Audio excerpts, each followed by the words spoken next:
merci à vous tous pour votre participation.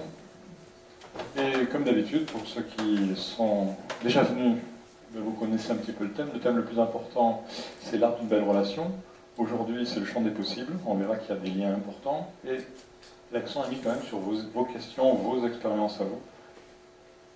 Et tout ce qui peut être lié à l'avenir, à votre questionnement aussi.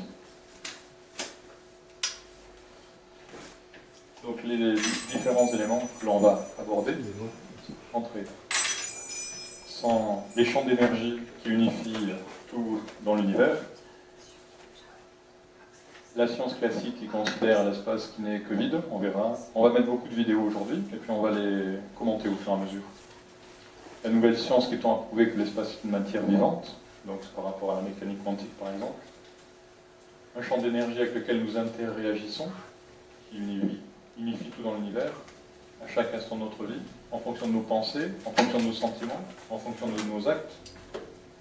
Et puis, comment est-ce qu'il y a un champ dans l'univers?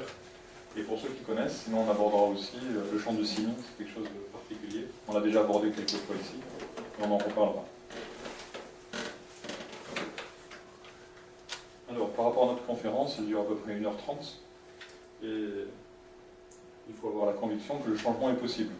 Si vous pensez que rien n'est possible, ou si on regarde que le verre à moitié vide, on ne pourra pas aller très loin. Donc déjà, c'est le thème qui est important, qu'on soit d'accord là-dessus. Donc on ne va pas parler de ce qui n'est pas possible à faire, mais parler de ce qui est possible, comment chacun d'entre nous aimerions le faire. Le but n'est pas de savoir qui a tort ou qui a raison, on a tous une partie de la vérité, donc c'est d'échanger sur cette partie de la vérité. Mais toujours de façon constructive et positive, sans expression négative.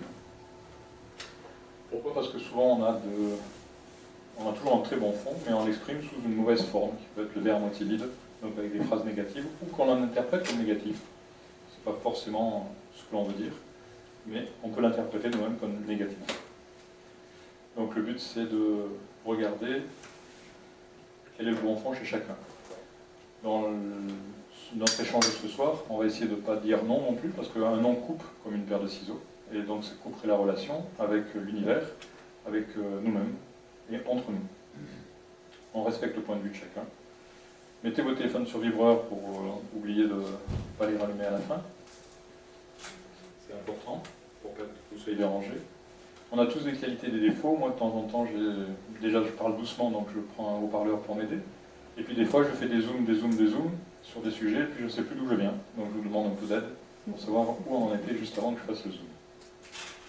N'attendez pas la fin pour poser la question que vous aimeriez. Vous pouvez la poser tout le long de la conférence, ou vous la notez, mais n'attendez pas les 5 dernières minutes pour dire on n'a pas abordé tel sujet, parce qu'on peut en parler pendant très longtemps.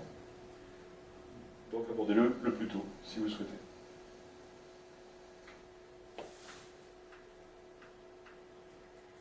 Alors par rapport à ces champs de possibles, et par rapport à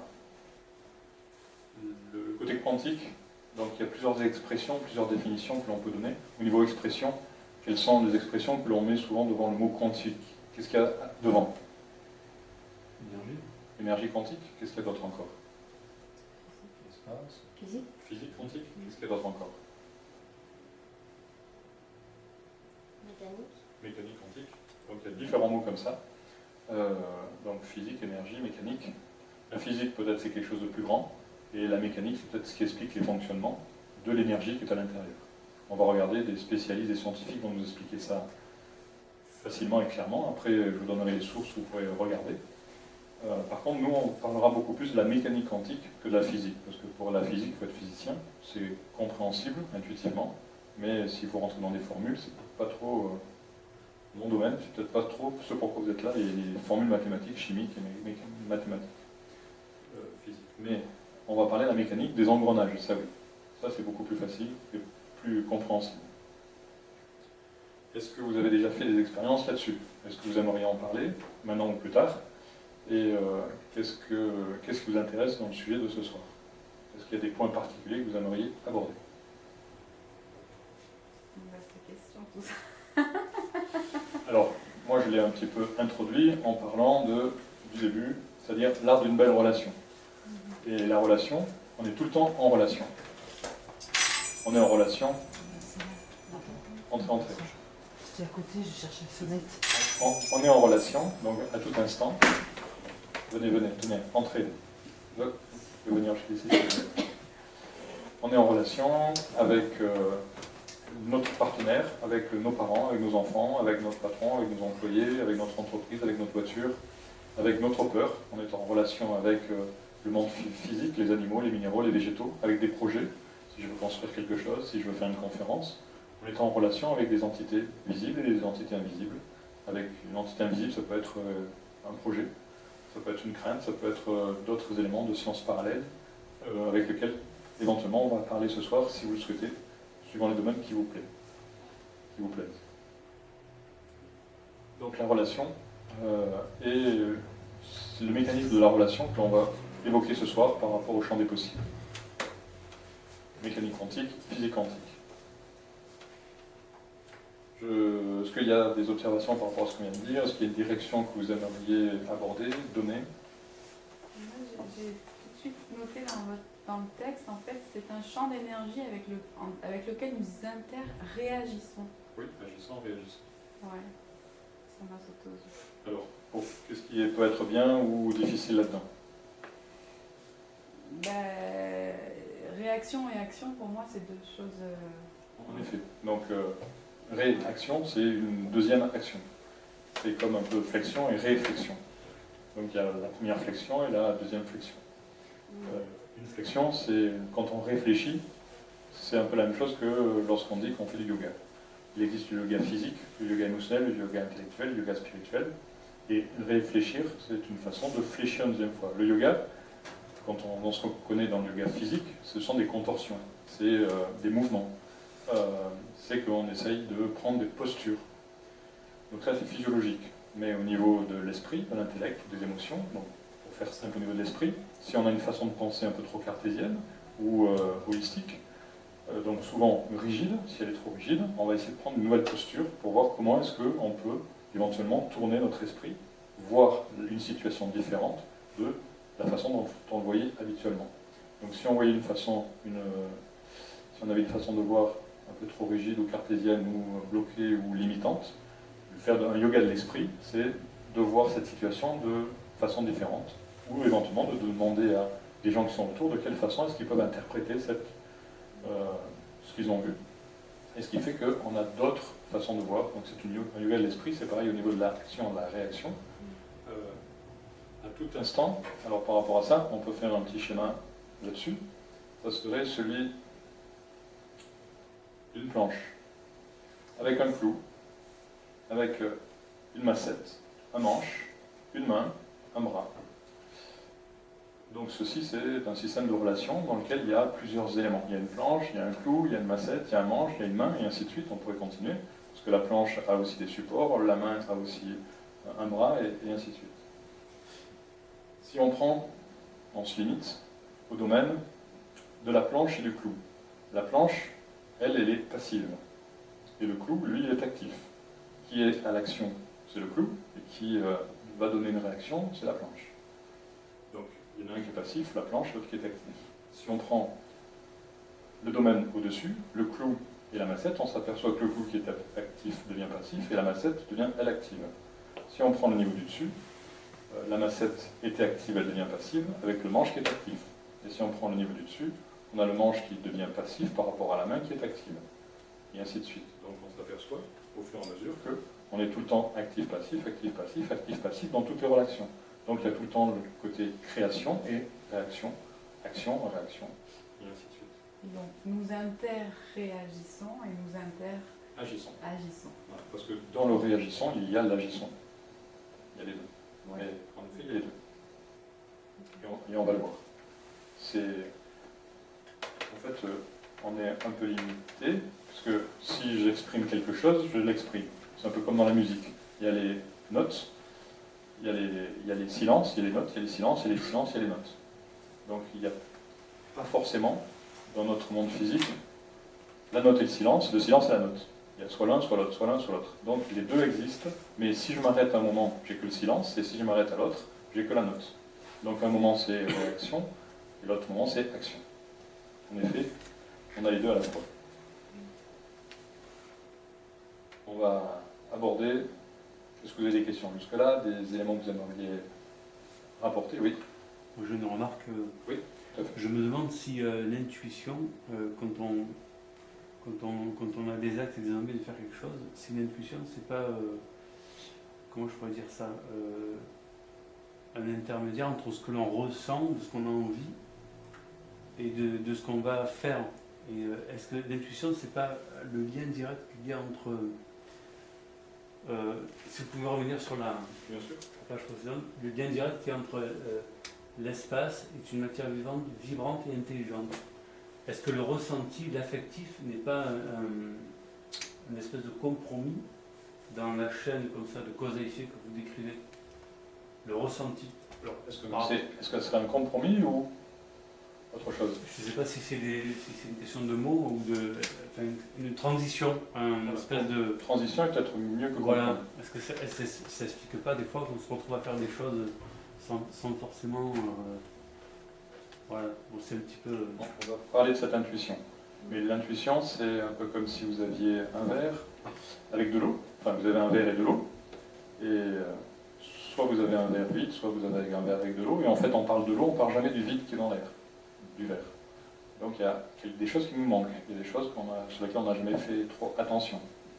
Et si on parle de ce domaine de l'intuition, et on va l'évoquer, mais vous avez raison, en nous, soit j'écoute mon cœur et mes tripes, qui sont des parties centrales de nous, donc ils peuvent être au niveau, ce qu'on peut séparer en trois versions. On peut avoir la version, par exemple, qui serait l'esprit, ici. On pourrait avoir le niveau de l'intuition, ici. Et puis on peut avoir le niveau du physique. Voilà.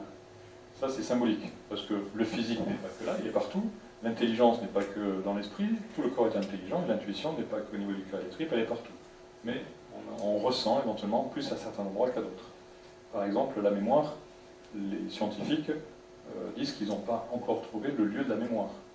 Donc ils l'ont cherché, et vu qu'ils ont toutes les technologies aujourd'hui qui les satisfassent, ils en trouveront d'autres, et ils ne l'ont pas trouvé dans le cerveau. Donc ils imaginent aujourd'hui qu'elle est à l'extérieur du cerveau, elle est quelque part.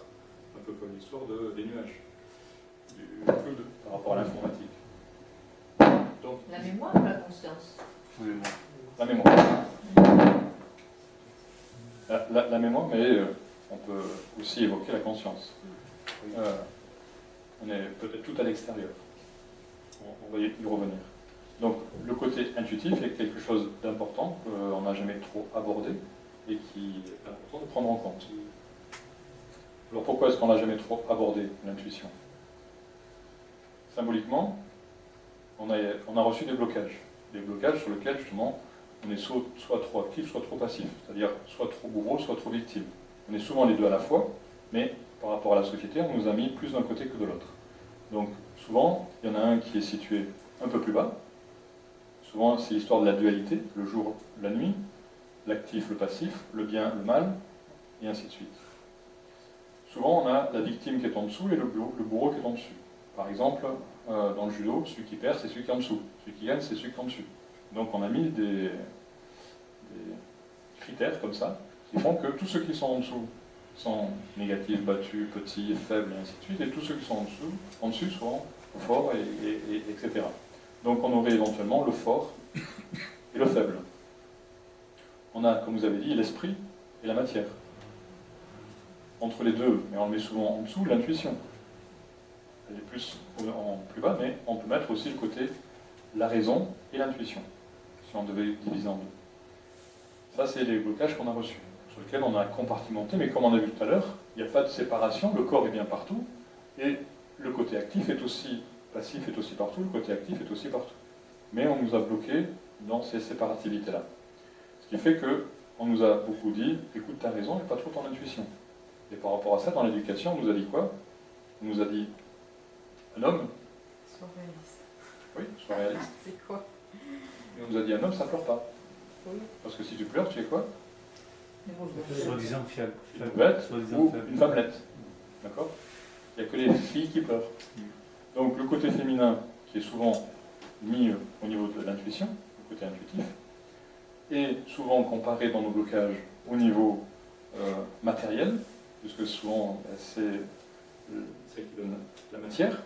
Donc un homme ça ne pleure pas, donc on fait une croix sur l'intuition. Qu'est-ce qu'on nous a dit encore comme autre thème comme ça, qui fait que l'intuition n'y a pas trop accès?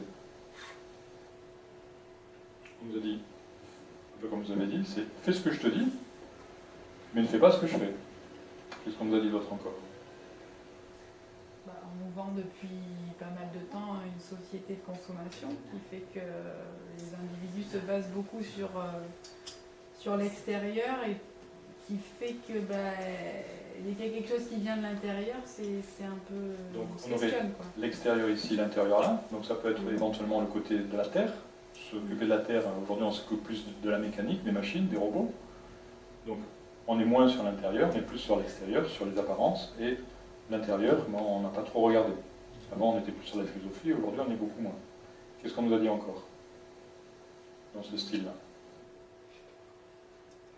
On nous a dit par exemple, quand les enfants sentaient qu'il y avait un conflit dans la famille, ou entre les parents, et qu'ils sentaient dans leur tripe d'enfant que ça les broyait, que ça leur faisait du mal. L'enfant qui est souvent de ce côté et le parent qui est un référent, qui est en haut, l'enfant qui allait voir le parent, il disait « ça va pas, il y a un souci, ça colle pas, je le sens ». Et le parent qui, lui, ne voulait pas faire de mal à l'enfant, parce que ce sont des affaires d'adultes, il n'y a pas d'enfant, tais-toi, vas-y dans ton coin, il disait « mais non, tout va très bien ».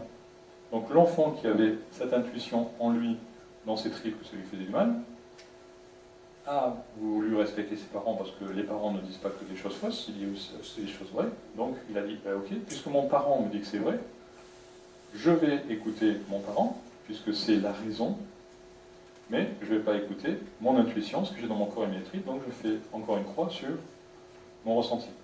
Donc l'intuition a été enlevée par rapport à ça. Et du coup, il le transmet à ses propres enfants. Par exemple, tout à fait. Maintenant, quel lien y a-t-il avec la mécanique quantique là-dedans? Ou la physique quantique? C'est immatériel. Par exemple. Est-ce qu'on peut définir l'amour? Est-ce qu'on peut prouver l'amour? Est-ce qu'on peut prouver l'intuition? C'est difficile. Par contre, ceux qui travaillent avec peuvent prouver l'amour, peuvent prouver l'intuition. Mais ça se trouve à d'autres niveaux que la matière. Ça se trouve plus par un diapason, par des vibrations, par le son de la voix, par les actes. Donc, est-ce que la mécanique quantique, la physique quantique, c'est vieux ou c'est nouveau? C'est vieux. Oui, ça vient de quand? Vieux depuis quand? Début du siècle. Par exemple, ça est aussi un peu plus loin. Oui, c'est très ancien. C'est originel. C'est sûrement depuis toujours. C'est originel. Le terme date du XVIIIe siècle, mais avant on en parlait de façon différente et on en parle depuis l'origine. C'est ça. Donc c'est simplement des mises à jour. Ce qu'on va voir, on l'a déjà en nous et c'est intuitif, donc c'est des mises à jour. Okay, donc il n'y a aucune découverte, mais c'est bien qu'on en prenne de plus en plus conscience. Donc au fur et à mesure, on pourra essayer de définir qu'est-ce que ça nous rappelle. Quels sont les êtres qui ont pu nous montrer la mécanique quantique dans leur vie et dont on a encore des traces, Les scientifiques ou les êtres Newton. les êtres en général. Newton, ok. Parce que dans la mécanique quantique, on parle aussi d'énergie, on parle aussi de magnétisme. Donc le magnétisme terrestre est un magnétisme, c'est une attraction. Qui d'autre encore a parlé de quantique dans... Oui, qu'est-ce qu'ils ont fait? Qu'est-ce qu'ils ont dit?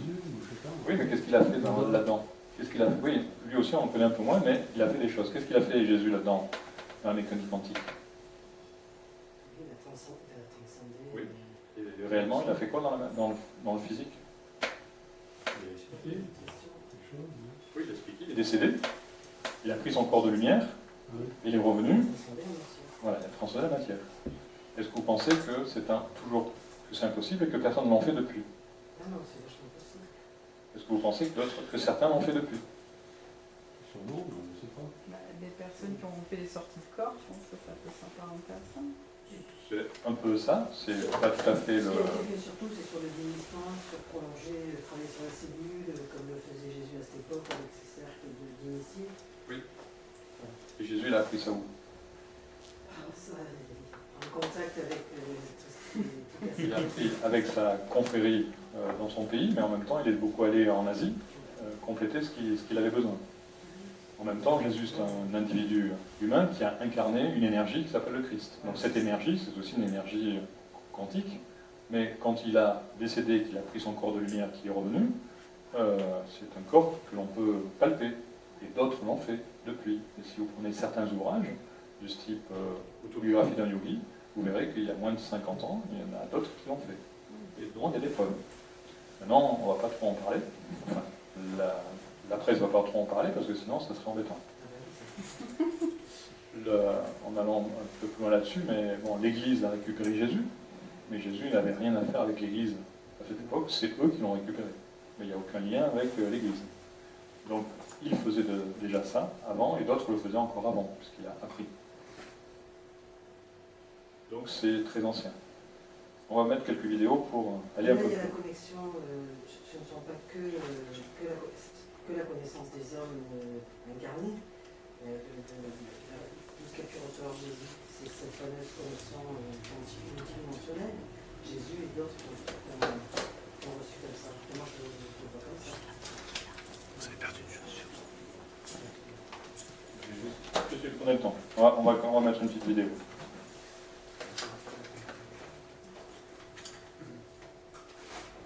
Quelqu'un aurait un stylo en plus Vous trouvez un stylo? Prenez le temps de prendre un stylo. non, si vous en aviez un en plus, parce que le mien il a plus d'un. C'est peut-être un signe. Hein. Voilà. Oui, tiens. Sûr? Vous ne savez pas? Non, ça va.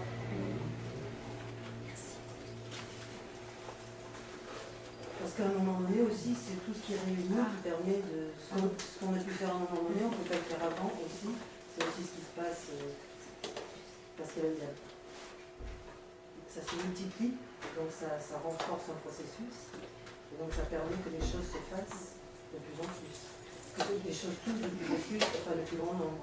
Alors, ce que vous dites est important, mais si vous prenez un exemple pratique, ça donnerait quoi? Parce que là, on reste dans la théorie, mais... D'ailleurs, donc, c'est ce que Jésus disait, ce que je fais, vous pouvez le faire, et bien davantage. oui, en effet. Donc, c'est pour ça qu'il a expliqué. Mais donc, si on prend un exemple plus pratique, comment justifier ce que Jésus a dit qui est vrai?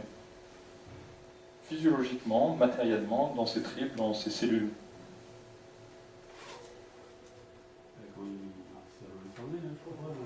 Oui, mais pourquoi est-ce que ça changerait quelque chose qu'il ait fait? Je comprends pas bien la question. Il a Pourquoi ça dit changerait? qu'on était tous capables de faire ça. Oui, mais pourquoi ça changerait quelque chose qu'il ait dit? Comment Pourquoi ça changerait quelque chose? qu'il ait dit ou qu'il ait fait? Ben parce qu'on se libérerait de beaucoup de choses. On se libérerait Parce de... que qu'on se libérer, c'est du futur. Pourquoi est-ce que ce que Jésus a fait dans son physique et dans ce qu'il a dit, pourquoi est-ce que ça pourrait changer quelque chose? Ça nous rendrait autonomes, ça nous rendrait à notre propre vérité, ça nous rendrait... Oui. On serait de moins en moins dépendants des machines, des croyances, des... On est d'accord, mais ça c'est du conditionnel. Ouais. Comment il a fait? Qu'est-ce qu'il a fait qui fait que... Mais il a fait des miracles.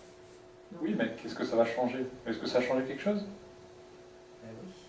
Quoi? Et comment? Des ouvertures de partout qui font que petit à petit... Et comment ça fonctionne ces ouvertures de partout? C'est l'éveil des Prise de consciences. conscience, peut-être. Prise de conscience, on va avoir une conférence, on va faire des... Mais comment ça fonctionne? Mais des auto-guérisons aussi, des éveils... Ça, ce sont des résultats. Comment ça fonctionne? La mécanique, c'est un fonctionnement. On ne va pas du terme au résultat, le fonctionnement. Comment ça fonctionne? C'est ce que c'est traversé. C'est, ça communique, ça fonctionne dans... Précisément, la question, c'est quoi? C'est parce que Comment mécanisme. comment Ça fonctionne? fonctionne dans une Comment ça communication fonctionne? totale qui devient globale avec une totalité, c'est-à-dire avec le haut, le bas, notre être. Je suis d'accord, mais ça, c'est...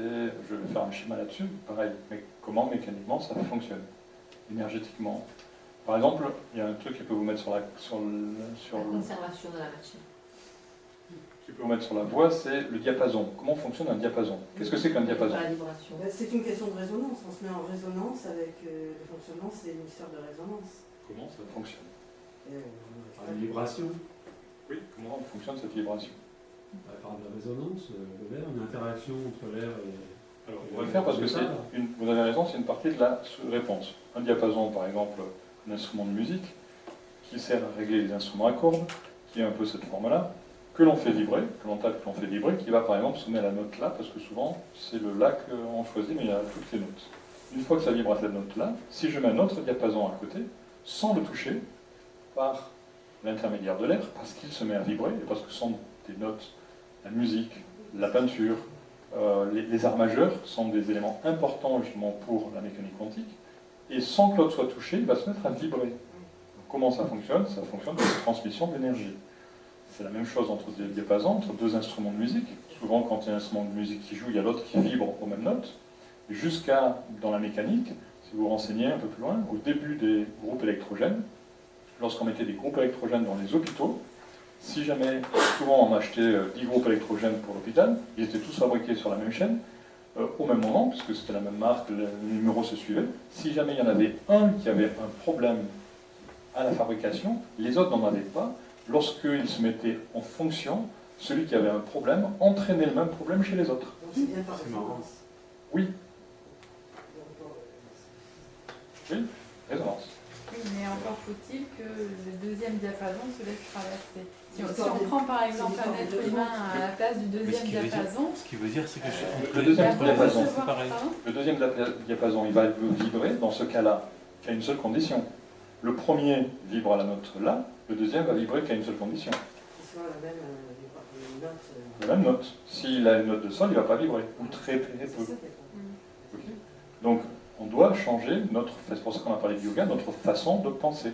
Et si on acquiert toutes les notes, on peut vibrer à toutes les notes. Maintenant, on est plus fait souvent pour une certaine note, on n'est pas fait pour vibrer à toutes les notes, mais on peut le faire au fur et à mesure. Mais déjà, c'est bien de pouvoir le faire dans une seule note. Et quand on se fait dans une seule note, c'est comme quand on a appris le solfège sur une clé, on peut l'apprendre après sur les autres clés. C'est la même chose, on n'apprend pas toutes les clés d'un coup. Et c'est la même chose, là, si on connaît d'abord sa note, après on peut le faire sur les autres côtés. Alors, reprenez votre question, parce que je ne l'ai pas entendu. Non, ma question c'est si le deuxième diapason est un être humain, Oui.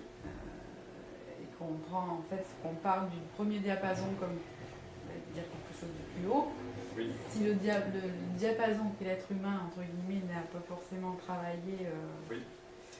c'est toujours coupé entre l'intuition et le truc, la vibration il la ressentira pas. Enfin, il Et alors, pourra comment pas se la fait-on pour traverser. résoudre ça avec la mécanique quantique?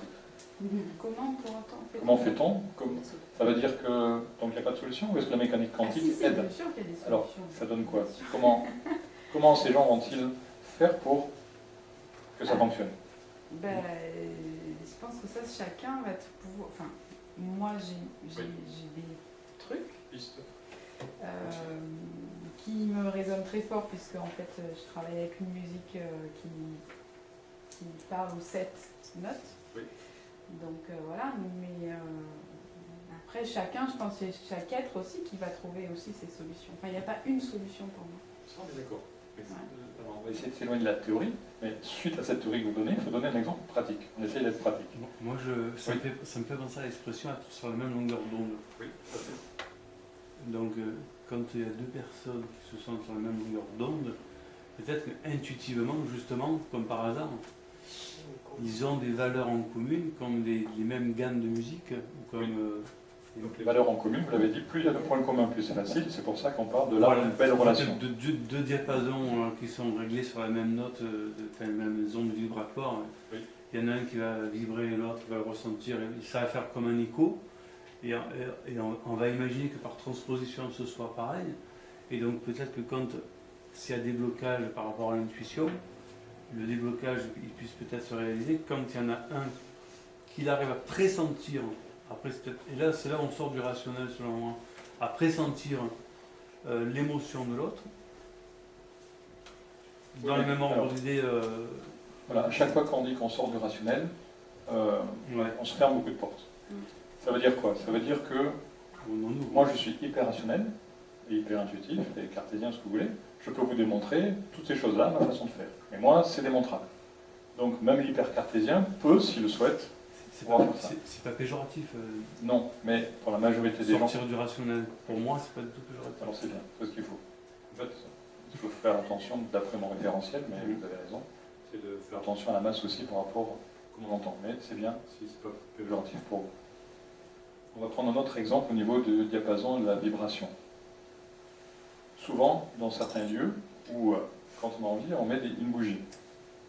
Cette bougie, on la met quand on veut faire des prières, quand on veut méditer, ou quand on veut se sentir bien, ou se relaxer.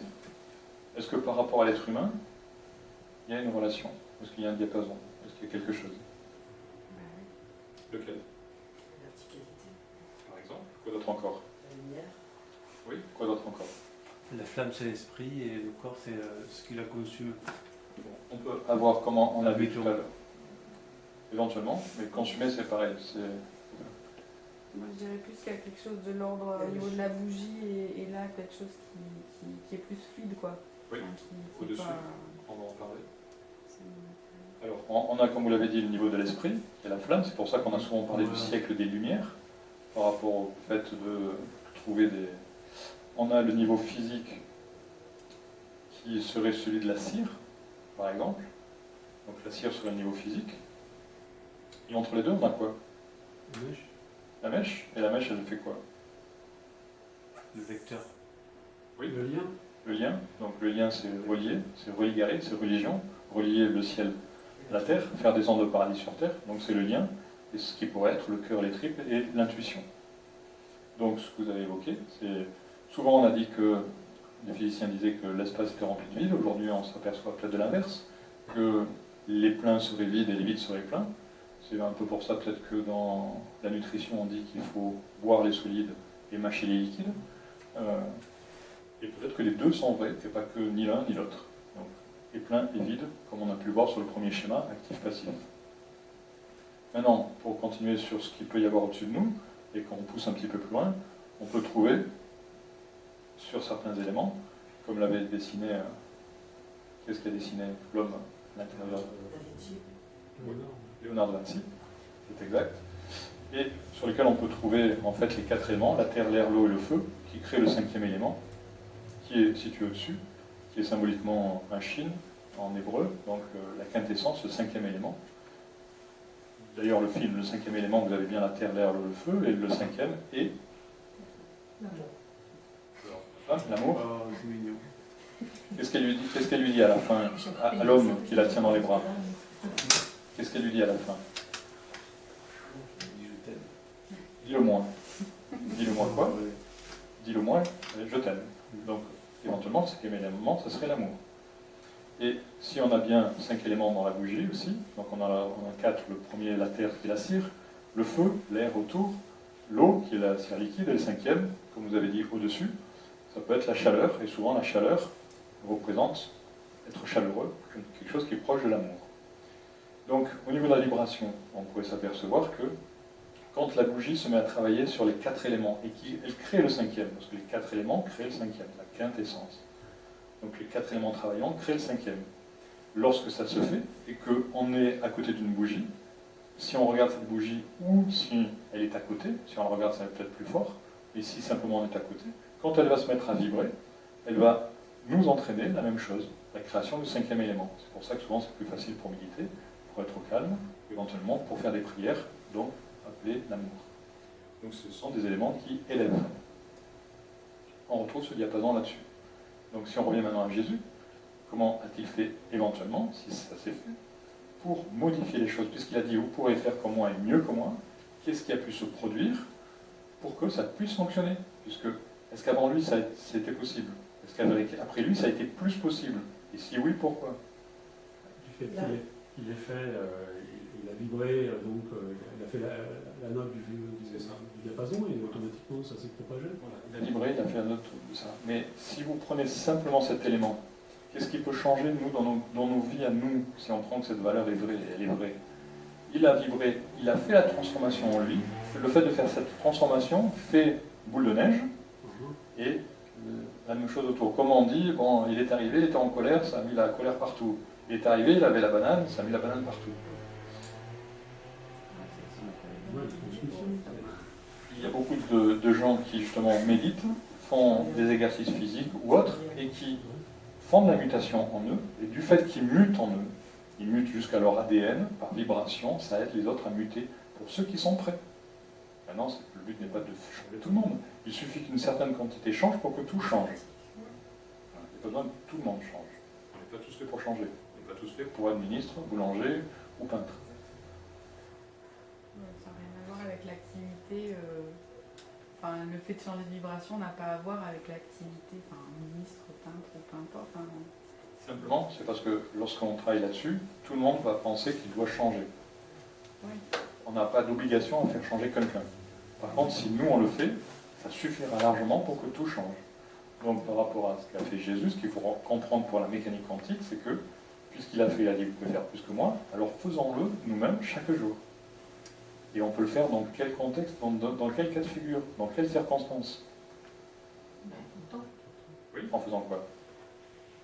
Théoriquement, tout le temps. Dans la pratique, en faisant quoi? La pensée, positive. Oui, la pensée positive. Donc, pensée positive, dans la pratique, ça te donnerait quoi?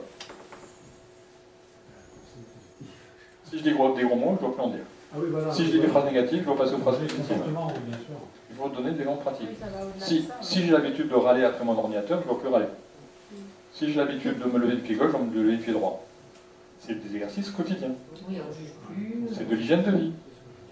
De l'hygiène physique, émotionnelle, intellectuelle, spirituelle. Ça veut dire pas de jugement. Ça veut dire que les gens, ils ont leur référentiel, il faut arriver à le comprendre, à faire cette mutation, ce yoga intellectuel, pour arriver à comprendre son point de vue. Ça ne veut pas dire que je vais être d'accord avec lui, ça veut dire que je comprends sa façon de voir. Mais ce yoga-là intellectuel, il est quasiment impossible si vous ne travaillez pas sur vos blessures. Enfin, Alors,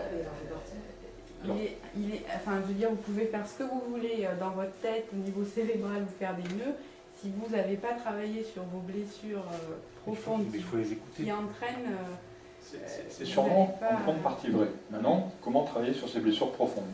Voilà, il y a plein de moyens. Enfin, moi, j'en ai Voilà, plein et de- comme il y en a plein de moyens, c'est pour ça que quand on dit cette phrase, un peu comme tout à l'heure disait monsieur, je vous demande de faire attention, mais c'est bien ce que vous dites, c'est que si on dit que pour y arriver, il faut travailler sur ses blessures, alors il y en a plein qui vont vous dire non. Parce qu'il y en a plein qui ne vont pas vouloir. Mais Faut pas le dire comme ça. voilà, c'est ça qu'il faut faire attention. C'est-à-dire que certains vont y arriver en faisant du sport, d'autres vont y arriver en enseignant, d'autres vont y arriver en faisant de la thérapie. Donc chacun va y arriver par un chemin qui lui correspond le mieux avec le temps Parce qu'il que aura. je disais que tout le monde avait ses solutions. En Voilà. fait. Enfin, tout le monde avait Oui. va trouver le moyen qui sera adapté à son être, on va dire, Oui. pour passer au travers de ces blessures. C'est ça. Voilà. Et c'est bien de faire un yoga, dans le sens où, aujourd'hui, la majorité des gens pensent que pour se soigner, il faut passer obligatoirement par le psy. C'est un outil, mais ce n'est pas le seul outil. Et on peut avoir d'autres outils complémentaires importants. On regarde quelques vidéos, et puis on coupera souvent dans les vidéos. Je couperai souvent pour intervenir, et en même temps, si vous avez des choses, vous pouvez aussi couper.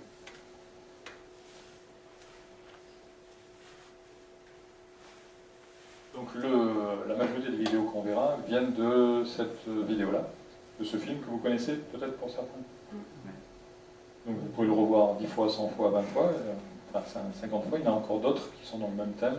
On ne pourra pas tous les voir. Là, je vous ai pris quelques extraits. On y va.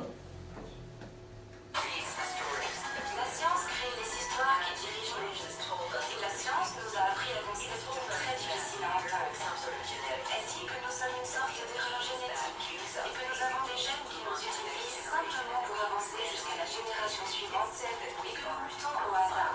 Elle nous a dit que nous étions en dehors de notre univers, que nous sommes seuls et désunis, et que nous sommes une espèce d'erreur solitaire dans une planète solitaire, dans un univers solitaire. Erreur solitaire, dans une planète solitaire, dans un univers solitaire. Donc, c'est pas parce qu'éventuellement on s'est trompé, mais c'est pas forcément se tromper, c'est on évolue. Un peu comme quand on apprend à marcher, on tombe, et après on se redresse et on continue, et après on apprend à courir, on tombe, et après on évolue. Après on apprend à faire du vélo, on tombe, et puis on se redresse et on évolue. Après on fait de la moto, et ainsi de suite. Donc c'est pas forcément se tromper, c'est simplement avancer. Voilà. Donc c'est important pour le jugement de ne pas juger les erreurs du passé. Le passé c'est le passé, et c'est bien de pouvoir aller dans le futur. Et cela façonne notre vision du monde, façonne notre vision de nous. Et maintenant, nous nous rendons compte que cette vision de la séparation est des plus destructive. C'est la cause de tous les problèmes du monde.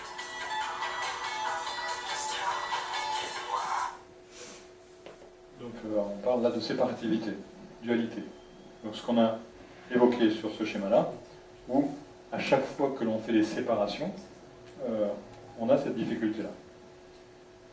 Si on fait des parallèles, la séparation, on la voit déjà physiquement, visuellement, parce qu'on se considère être séparé. Donc tant qu'on considère être séparé, qu'on n'est pas un seul corps, un seul individu, une seule humanité, ben on aura cette difficulté. Donc l'une des façons de changer pour aller dans la mécanique quantique, c'est de penser qu'on est plus séparé. Quand vous avez demandé tout à l'heure comment ça fonctionnait pour Jésus, quand Jésus a parlé de vibrer, ce que je voulais dire justement, Oui. que rien n'était séparé, il a unifié toutes les parties de lui-même. Alors, comment faire maintenant dans le physique pour justement ne plus se sentir séparé de quelqu'un? On va pas prendre le cas facile, l'ami, parce que c'est trop facile, on va prendre l'ennemi. Ok? Parce que qui peut le plus peut le moins. Donc comment faire pour ne plus se sentir séparé d'un ennemi? Donc pour plus juger un ennemi. Oui. Alors on va faire un essai. Quel ennemi on va prendre? Moi, je dirais, Bon, on va prendre les ennemis des autres alors. avant de l'aimer, c'est bien beau de dire qu'il faut l'aimer, mais pour aimer l'aimer, je dirais il faut déjà reconnaître que ce qui nous dérange, c'est probablement en nous, et qu'il est aussi comme nous tous un être blessé, qu'à partir de là, on voit différemment. Si les gens se font cette réflexion. Vous avez tout à fait raison. Donc mon ennemi est mon ami, ce que Jésus a dit. Tu viens m'enseigner que moi-même. Donc maintenant dans la pratique, comment faire? Donc je vais prendre le pire ennemi ou les pires ennemis différents pour que ça nous parle à tous. Pas les nôtres, puisqu'on n'en a pas éparé. Donc ceux des autres. Quels seraient ceux des autres? On a tous des peurs. Nos peurs sont des ennemis. Qui d'autre encore? Nos pères sont des ennemis. C'est pas pour vous, c'est pas pour moi, c'est pour les autres. Okay? Ouais. On prend les ports, les autres. Les autres ont peur de leur peur. Donc ce sont des ennemis. Ils ont peur des étrangers. Ils ont peur de quoi encore? Qui sont leurs ennemis? Bon, la perte. Donc, qui sont encore leurs ennemis? Le bruit dans la rue. Qui sont leurs ennemis? Les gens qui crachent par terre. Qui sont leurs ennemis? Oui, qui sont encore leurs ennemis? Il y a la colère aussi, ça La politique. La colère. Qui sont encore leurs ennemis? La jalousie. Donc, qui sont encore les ennemis? Le jugement. Oui, les individus. Contrôle d'impôt. Sur leur impôt. Qui sont encore nos ennemis? Les voisins. La politique, la président. Hitler. Voilà. Alors, quel est le cas le plus difficile qu'on va prendre dans tout ça? On va prendre celui-là. Alors, comment faire pour que cet ennemi devienne un ami? Lui mettre une glace devant le visage. Il faut qu'on se regarde dedans. Oui. Alors, comment faire dans la pratique, justement, pour qu'on puisse ne plus le juger? Et qu'on puisse ne plus le haïr. Il faut s'imaginer comment le gars est arrivé dans cette situation. Voilà, qu'est-ce qu'il a dû charger dans sa jeunesse? Faire de l'empathie. Ça s'appelle faire de l'empathie. Imaginez comment... A priori, chacun de vous, vous avez une solution différente pour arriver Faire de à vous en faire l'empathie, un ami.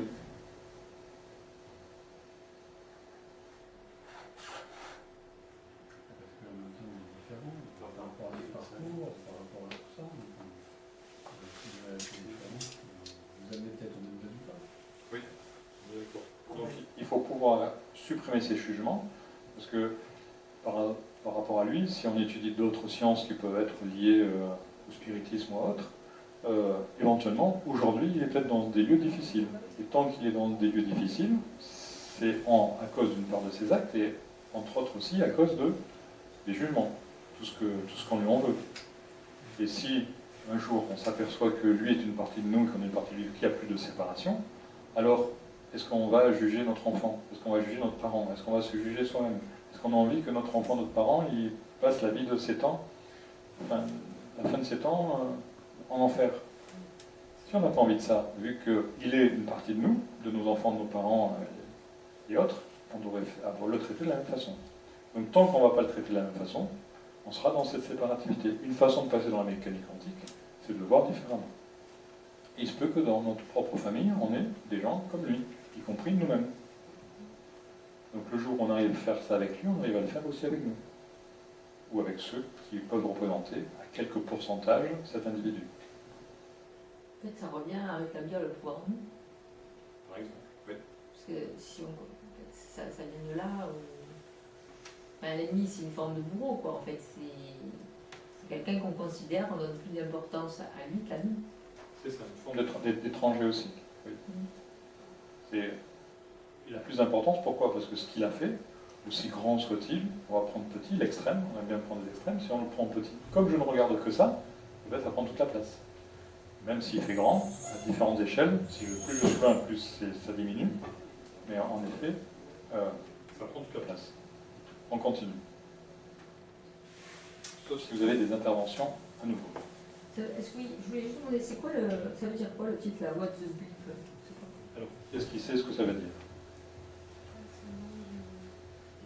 Le titre du film, voilà, c'est ça. En traduction, il ne veut pas vraiment rien dire, c'est, on va la voir dans la vidéo, c'est le terrier du lapin. Oui, mais sur Internet, on ne trouve pas avec ce... On trouve plus avec What the Blip, mais c'est une façon, entre guillemets, de descendre. C'est vitriol, c'est descendre au fond de soi. L'introspection. L'introspection, c'est ça. Alors, si On on- le trouve sous ce titre-là sur notre Non, non, on ne trouve pas avec ce...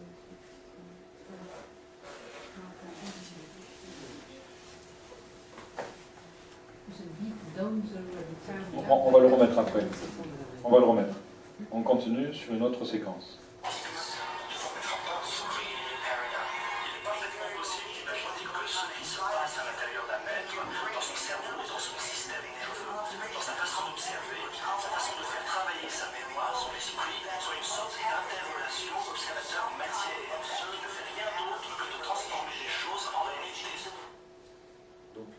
Observateur matière.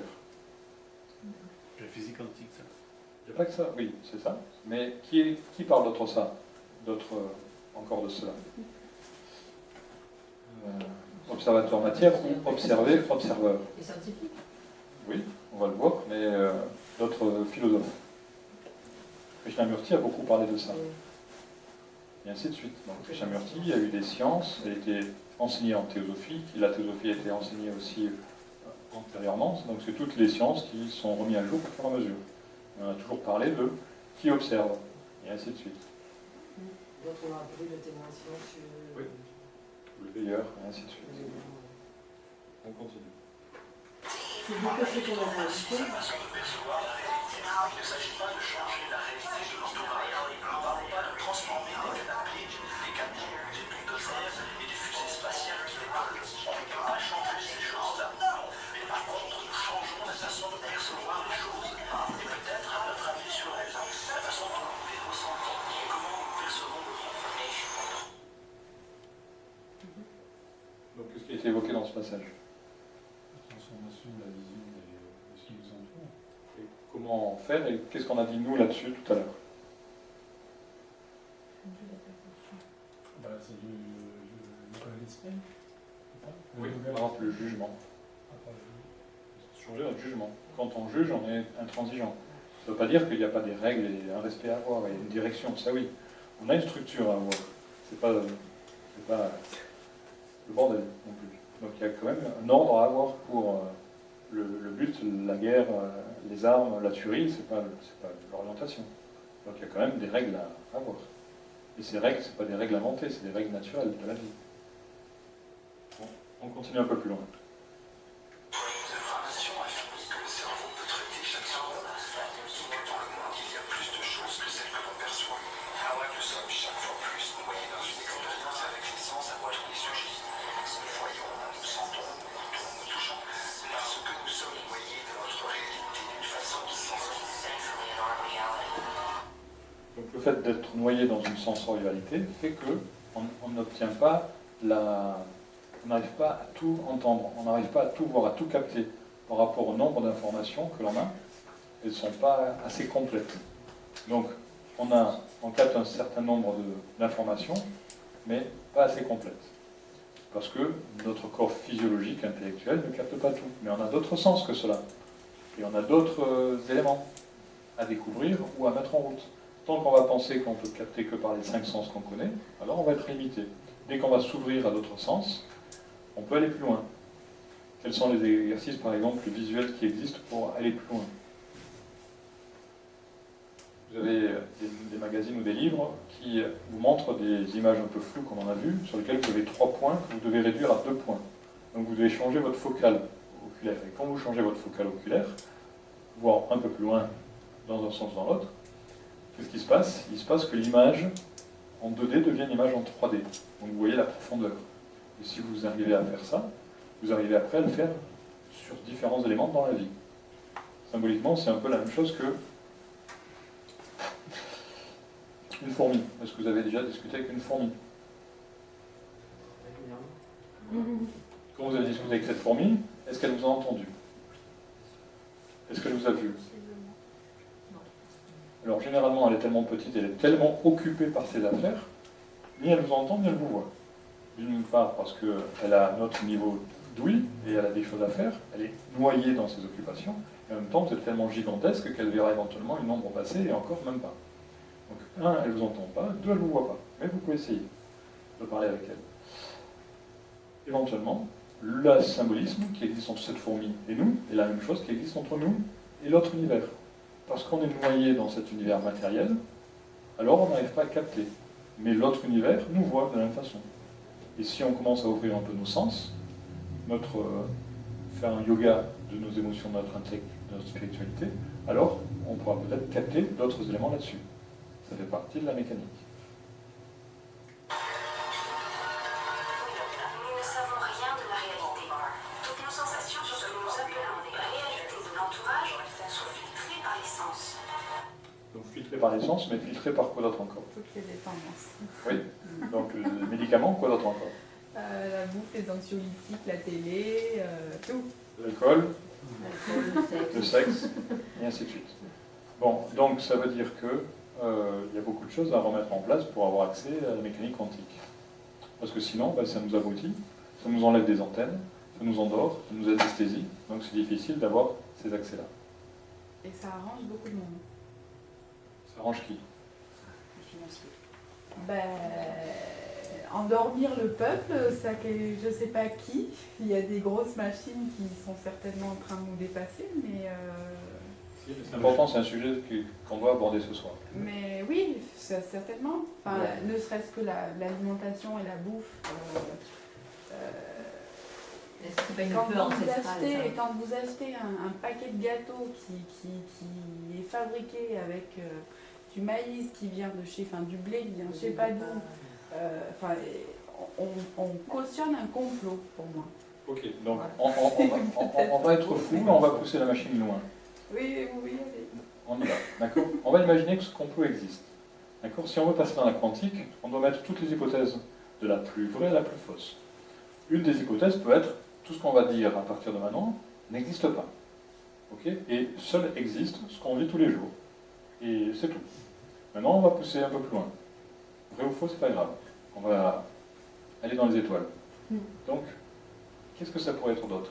Quelle est la problématique? Qu'est-ce qui pourrait se passer? C'est pas nos complots. Qu'est-ce que ça pourrait être? Qui ça pourrait être? Putain, c'est monstrueux, c'est Il planétaire. faut dire le meilleur des mondes. Oui, alors qu'est-ce qui est dit là-dedans? Dans le meilleur des mondes, Oui. C'est la quête du pouvoir. En fait.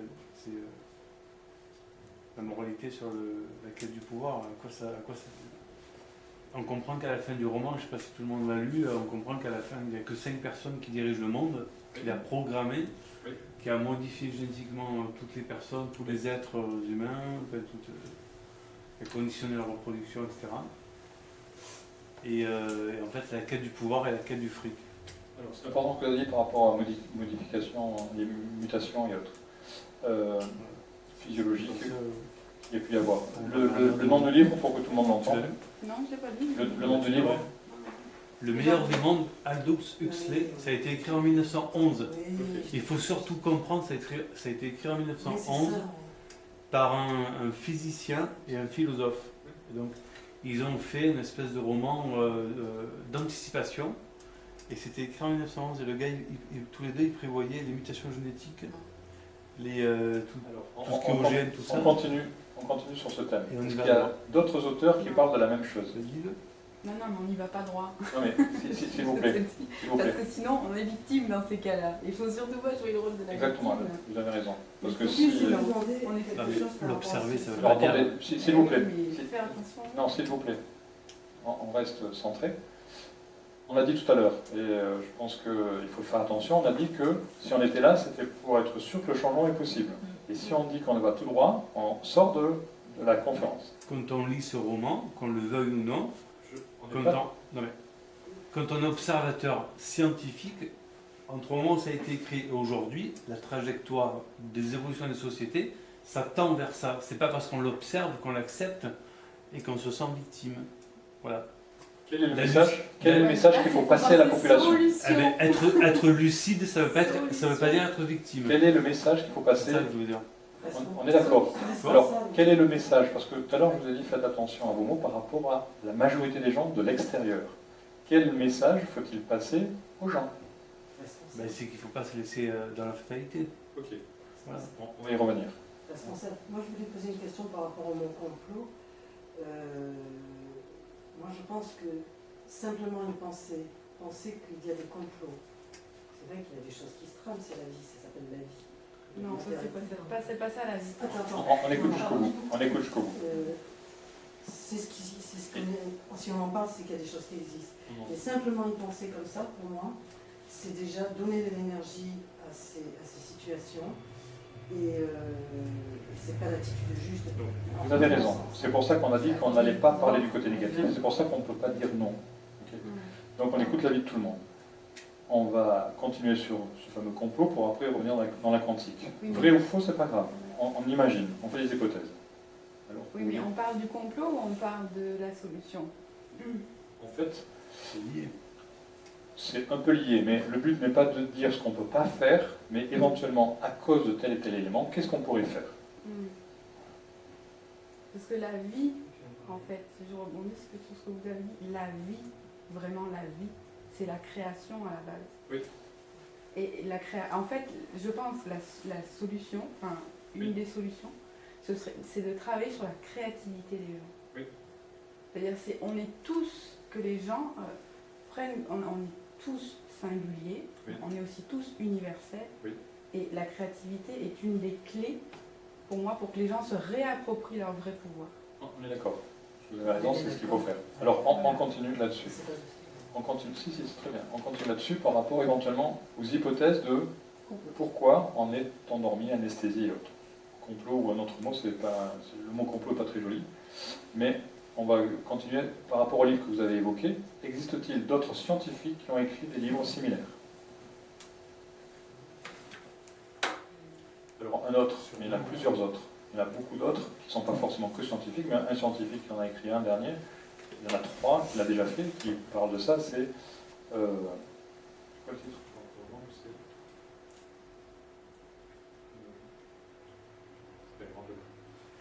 Je l'ai en photo. Sur le complot, on va parler du complot. Oui, c'est pas la chute des anges, c'est La prophétie des la anges. révolte. Non, je le note alors, c'est peut-être la révolte des anges.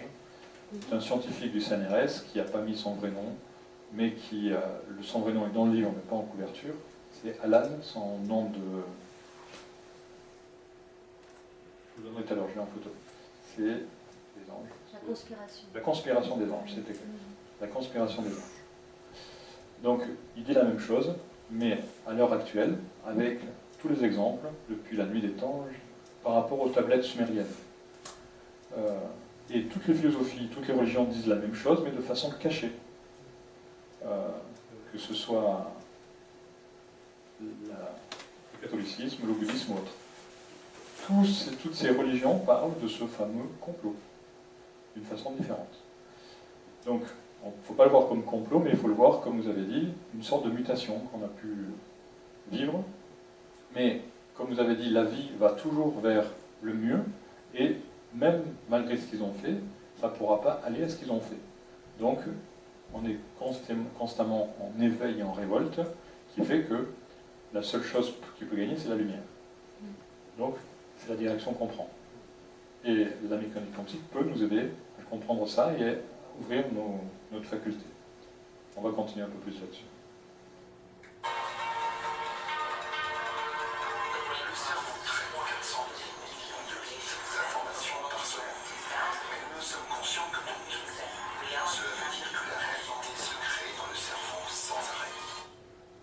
000 contre 400 000. Et donc, ça se crée dans le cerveau, c'est-à-dire à l'arrière et autres. Un jugement, c'est quoi un jugement? Parce que ça nous aide à comprendre ça.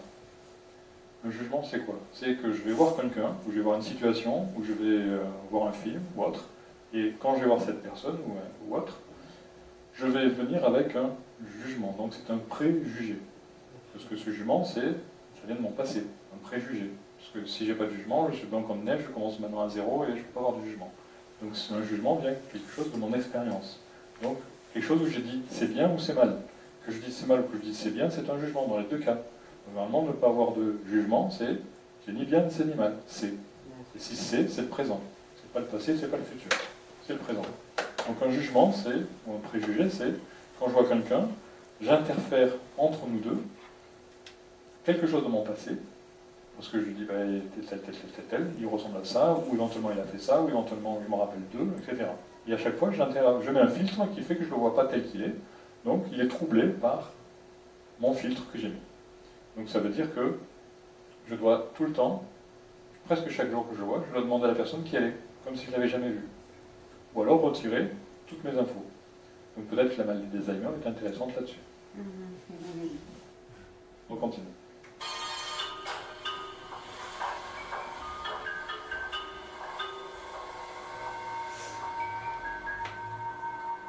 Tu devrais tester. Comment je sais que je le fais? Le pot que tu vois et moi, nous sommes unis. Et à toi aussi, ça peut te servir.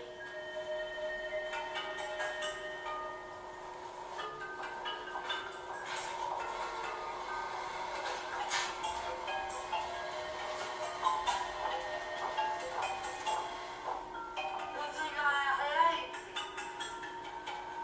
Dans un monde hyper sensible, inexistant, imprécis, mutant ou quoi que ce soit. Si c'est réel, je veux le voir. Donc si c'est réel, je veux le voir. Ça remonte aussi à ce qu'on nous a enseigné. Excusez-moi, c'est quoi le mot vous avez dit? Si c'est réel, je veux le voir. C'est réel, Je crois ce que d'accord. je vois. Oui. Voilà, je vois que ce que je vois, c'est ce qu'on nous a enseigné. L'expression. Et tant que je vais vouloir voir à tout prix, pour croire, ça veut dire que je ne croirai jamais. Puisque je ne peux voir que ce à quoi je crois. Donc Saint Thomas, l'histoire, on nous a mis l'histoire encore à l'envers. Je ne peux voir que ce à quoi je crois. Si tant que j'y crois pas, je ne verrai pas. Donc le yoga de l'esprit, c'est aussi inverser cette phrase. D'abord croire pour voir. Donc c'est l'histoire de la foi. Ça marche très très bien. C'est l'histoire de la foi. La mécanique quantique, c'est ça, c'est-à-dire imaginer tous les possibles. Tous les possibles. Pas tous les impossibles. Tous les possibles. En quelque sorte, la caméra, parce qu'il s'attrape l'information et l'emmagasine, tu ne peux pas leur donner un sens jusqu'à ce que tout ne soit pas uni. Il faut donc, pour ainsi dire, la table de monteur pour apporter. Donc on ne peut pas donner un sens jusqu'à ce que, tant que tout n'est pas uni. C'est la même chose que si vous prenez une musique. La plus belle musique qui soit, si vous prenez qu'une note, ça ne va pas faire toute la musique. Si vous en prenez que deux, ça ne suffira pas. Si vous prenez que les silences, ça ne marchera pas. Par contre, si vous prenez toutes les notes et tous les silences, ça va fonctionner. Tant que tout n'est pas uni. Et très souvent, on a ces jugements où la physique se règle sur un espace ou sur une note. Et dit, ben voilà, ça c'est la réalité. Alors que la réalité est bien plus grande. Ils n'ont pas faux, c'est bien une partie de la réalité, mais ce n'est pas la réalité. Donc on ne peut pas dire non, mais on ne peut pas dire oui. On peut dire les deux sont vrais.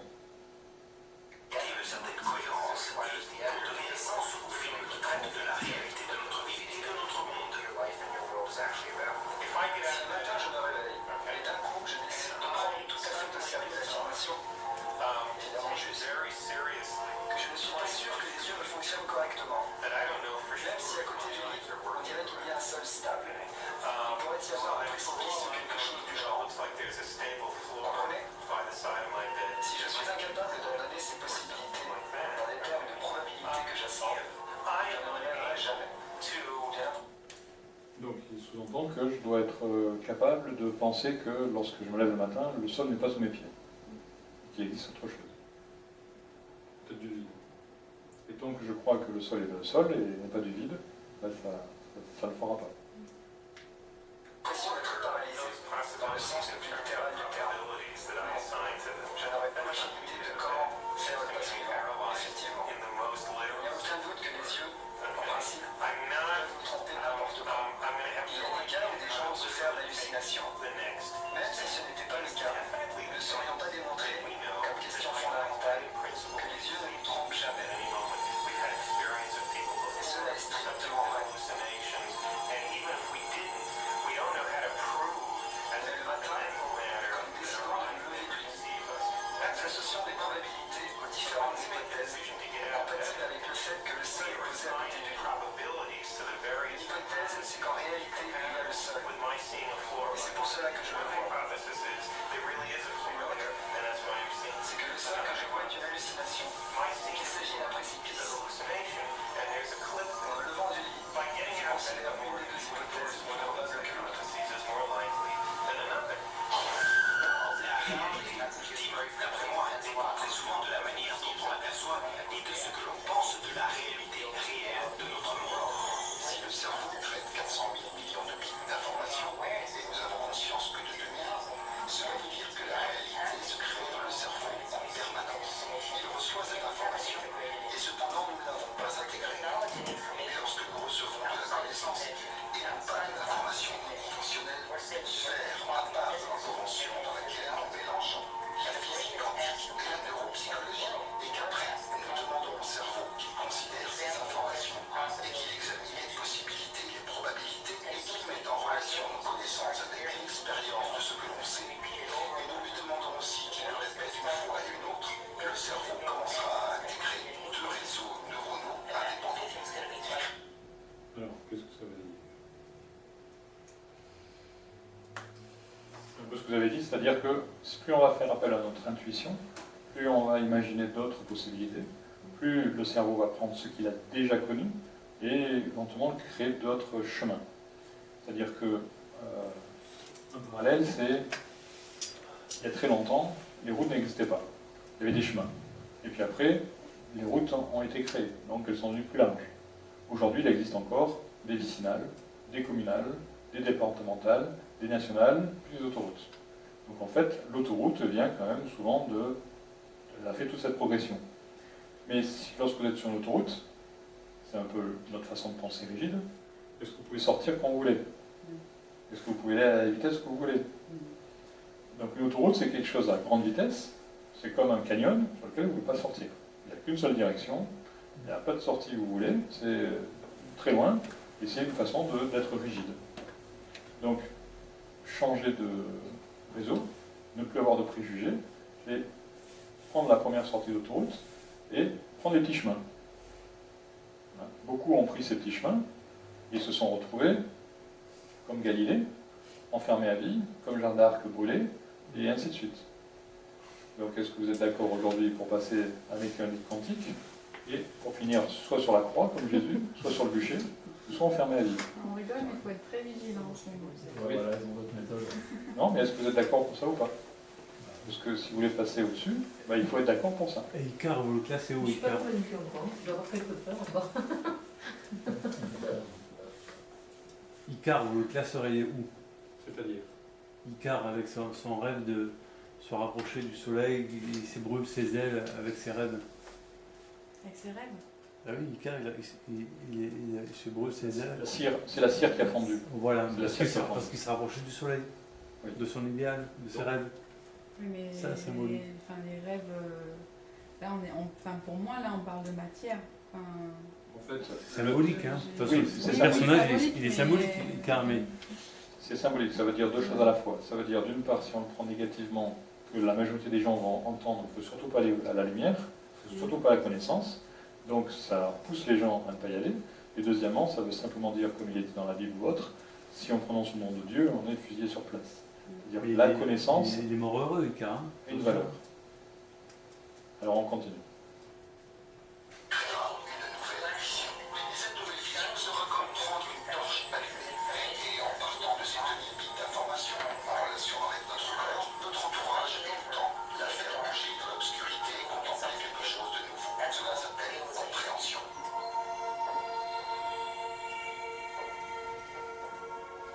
Tu vas bien? Avant, je t'entendais crier. Tu as encore rêvé?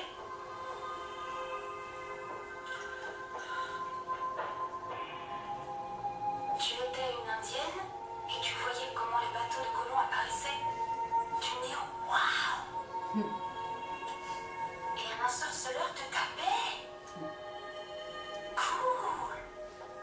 Et peut-être était-ce une vie passée, ou une réalité parallèle, ou une vie future. Sois réaliste. Donc ça, c'est un peu la même expression que celle qu'on a entendue et qui nous coupe notre intuition. Donc on doit imaginer que c'est possible. Ça ne veut pas dire que c'est que ça, mais tous les chemins mènent à Rome, y compris celui du plus cartésien, celui qui est le moins cartésien. Ou peut-être que le rêve essayait de te dire la vérité. Tout dépend de ce que chacun considère réel. Essaye de te passer pour l'anxiété. Mes pastilles me font du bien, merci. Il faut que j'aille m'habiller.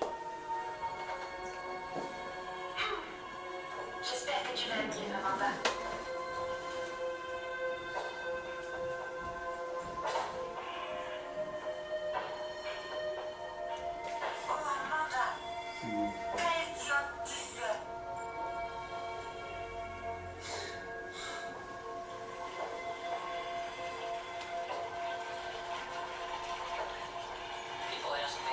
Les gens me demandent pourquoi la mécanique quantique est importante. Quelque chose de si minuscule, qu'est-ce que ça peut faire? Il y a trois réponses possibles. D'un point de vue pratique, cela n'a aucune importance. C'est-à-dire qu'il faut continuer d'aller travailler et de conduire par exemple. Mais d'un autre point de vue, la mécanique quantique s'infiltre dans toutes les choses du monde, surtout dans le monde de l'électronique. Quand tu vas au supermarché et que les produits passent par le lecteur de code-barre, tu es face à un effet de la mécanique quantique. Mais moi je crois que le point de vue le plus important est le troisième, et qui est simplement une question philosophique. Pourquoi les philosophes s'intéressent-ils autant à la déconstruction des affirmations sur le monde? Finalement, j'ai compris que c'était le résultat de l'étude de la mécanique quantique et de la comparaison avec la mécanique classique. Les deux nous offrent des façons très différentes de voir le fonctionnement du monde et ce que nous sommes. Ainsi, depuis une perspective classique, nous sommes une machine. Et dans une machine, il n'y a pas de place pour l'expérience consciente. On s'en fiche d'une machine. Tu peux la tuer, tu peux la jeter à la poubelle. Ce n'est pas grave. Si le monde est comme ça, les gens se comporteront de cette façon. Mais il y a des indices comme quoi il y a une autre façon de voir le monde. Et c'est la mécanique quantique qui nous l'offre. Alors, qu'est-ce que ça évoque? De vision des choses. Donc soit la vision, on est des robots, on est de la matière, et on se dirige vers l'argent, donc vers l'avoir, soit on prend éventuellement la mécanique quantique, tout ce qui parle de ça est bien avant, et on se dirige pas vers l'avoir, mais vers l'être. Mais les deux existent. L'avoir, la matière, et l'être, l'esprit, le cœur. Donc c'est bien de compléter avec ce qu'on a oublié, le côté être. Ces indices montrent que le monde n'est pas un mécanisme biologique, mais plutôt un organisme. C'est quelque chose d'organique, extrêmement interconnecté, qui s'étend dans l'espace et le temps. Dans cette sorte d'entourage, ce que je crois est la façon dont je me comporte a beaucoup plus de transcendance. Pas seulement sur moi, mais aussi sur le reste du monde, que celle que j'aurais dans un monde classique. Ainsi, depuis un point de vue très basique en relation avec la morale éthique, ce que je pense affecte le monde. Dans un sens, c'est la clé du pouvoir. Il est important de changer la vision du monde. Alors, ce que je pense affecte le monde. On retrouve ça où encore? Dans quelle théorie ou dans quelle expérience? Superstition, non? Oui. Quoi d'autre encore? Donc si on veut me rendre superstitieux, si on veut me faire croire, prendre des scies pour de la lanterne, ça marche. Quoi d'autre encore? Notre façon d'avancer dans la vie. Oui. C'est-à-dire genre ce qu'on a dit tout à l'heure, il faut croire pour voir. Les croyances ont un véritable pouvoir sur de créer nos existences en fait. La loi d'attraction, Aussi. clairement. Oui. c'est positif. Oui, c'est une énergie, donc ça crée, tout de suite ça manifeste quelque chose. Je vais reprendre un peu parce qu'on ne me rappelle plus. Que je crois est la façon dont je me comporte a beaucoup plus de transcendance. Pas seulement sur moi, mais aussi sur le reste du monde, que celle que j'aurais dans un monde classique. Ainsi, depuis un point de vue très basique en relation avec la morale éthique, ce que je pense affecte le monde. Voilà, c'est aussi la théorie de l'effet papillon. D'accord? Donc c'est pour ça que tant que j'ai des ennemis ou tant que je pense du mal de quelque chose, je vais emmagasiner de l'énergie négative dans un grand réservoir, ce qui fait que le jour où il y a une guerre qui doit se déclarer quelque part, j'y aurai mis ma contribution. Donc ça veut dire que je suis aussi responsable de ce qui se passe ailleurs. Dans un sens, c'est la clé du pouvoir. Il est important de changer la vision du monde. Et si je suis responsable de ce qui se passe ailleurs, ça veut bien dire qu'on ne fait qu'un seul individu. Donc c'est symboliquement la phrase qui dit que la Terre n'est qu'un seul pays. Si c'est qu'un seul pays, donc il n'y a pas de frontières, c'est la même chose que les individus ne sont qu'un seul individu, un seul être humain. Tout d'abord, parlons du monde subatomique et après parlons de ce qu'il peut dire sur la réalité. Ce que je veux vous expliquer d'abord du monde subatomique, c'est que ce n'est qu'une fantaisie inventée par des physiciens fous qui essayent de découvrir ce qui se passe quand ils font leurs petites expériences. Par petites expériences, je comprends beaucoup d'énergie dans des espaces réduits et en peu de temps. Avec ces dimensions, elles se convertissent en une folie. La physique subatomique a été inventée pour essayer de découvrir tout cela. On va prendre un autre exemple, un autre passage.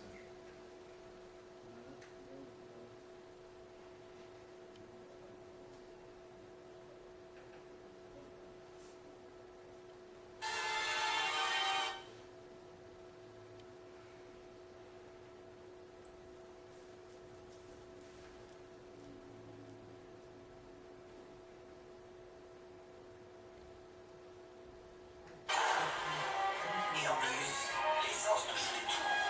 On doit se demander quelle est la réalité dans laquelle on se trouve. Les physiciens modernes disent que ce ne sont que des ondes. Dois-je le croire? J'espère.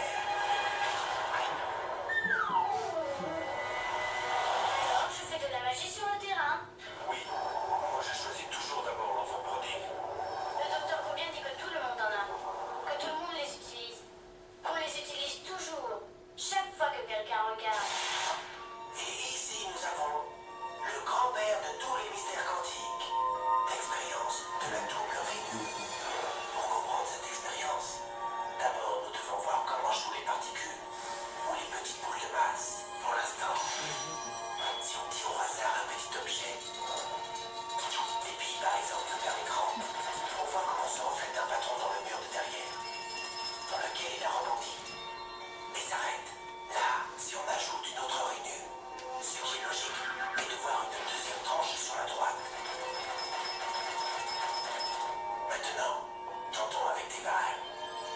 Les vagues arrivent à la rainure, se propagent et arrivent au mur de derrière où elles acquièrent plus d'intensité, juste en face de la rainure. La tranche resplendissante démontre précisément cette intensité supérieure. C'est un effet qui ressemble à la tranche que dessinent les billes. Mais quand on y ajoute la deuxième rainure, une chose différente se produit. Si la partie supérieure d'une vague tape avec la partie inférieure d'une autre, elles s'éliminent entre elles. De cette façon, sur le mur, on obtient un patron d'interférence. Là où les deux parties supérieures s'entrechoquent, il y a plus d'intensité, des lignes resplendissantes. Et là où elles s'éliminent, il n'y a rien. Ainsi, Si on fait un peu un parallèle, dans le premier exemple, quelle est la matière qui est en jeu, et dans les exemples, quelle est la matière qui est en jeu? La matière solide, les ondes. Et la vibration. Le premier, on lance des billes. On n'est pas encore aux particules. On lance des billes, c'est pas des particules, c'est des billes. Et le deuxième, c'est quoi? Des vagues, de l'eau. vibration. Donc le premier serait plus comparable à de la matière, tout simplement. Et le deuxième, la lumière, mais un peu moins, c'est de l'eau, donc c'est des émotions. C'est pour relier un peu plus avec l'intuition. Mais on peut faire aussi le parallèle, matière, esprit ou lumière, mais ça peut être un cran en dessous au niveau des émotions, parce que les émotions donnent de l'eau au niveau des pleurs. Après, on va passer au-dessus. quand on lance quelque chose, ou en d'autres mots, matière, au travers de deux rainures, nous obtenons ceci, deux tranches d'un coup. Mais avec des vagues, le résultat est un patron d'interférence, comprenant beaucoup de tranches. Très bien pour l'instant.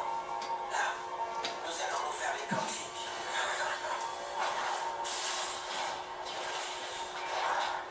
Un électron est un tout petit morceau de matière. Quand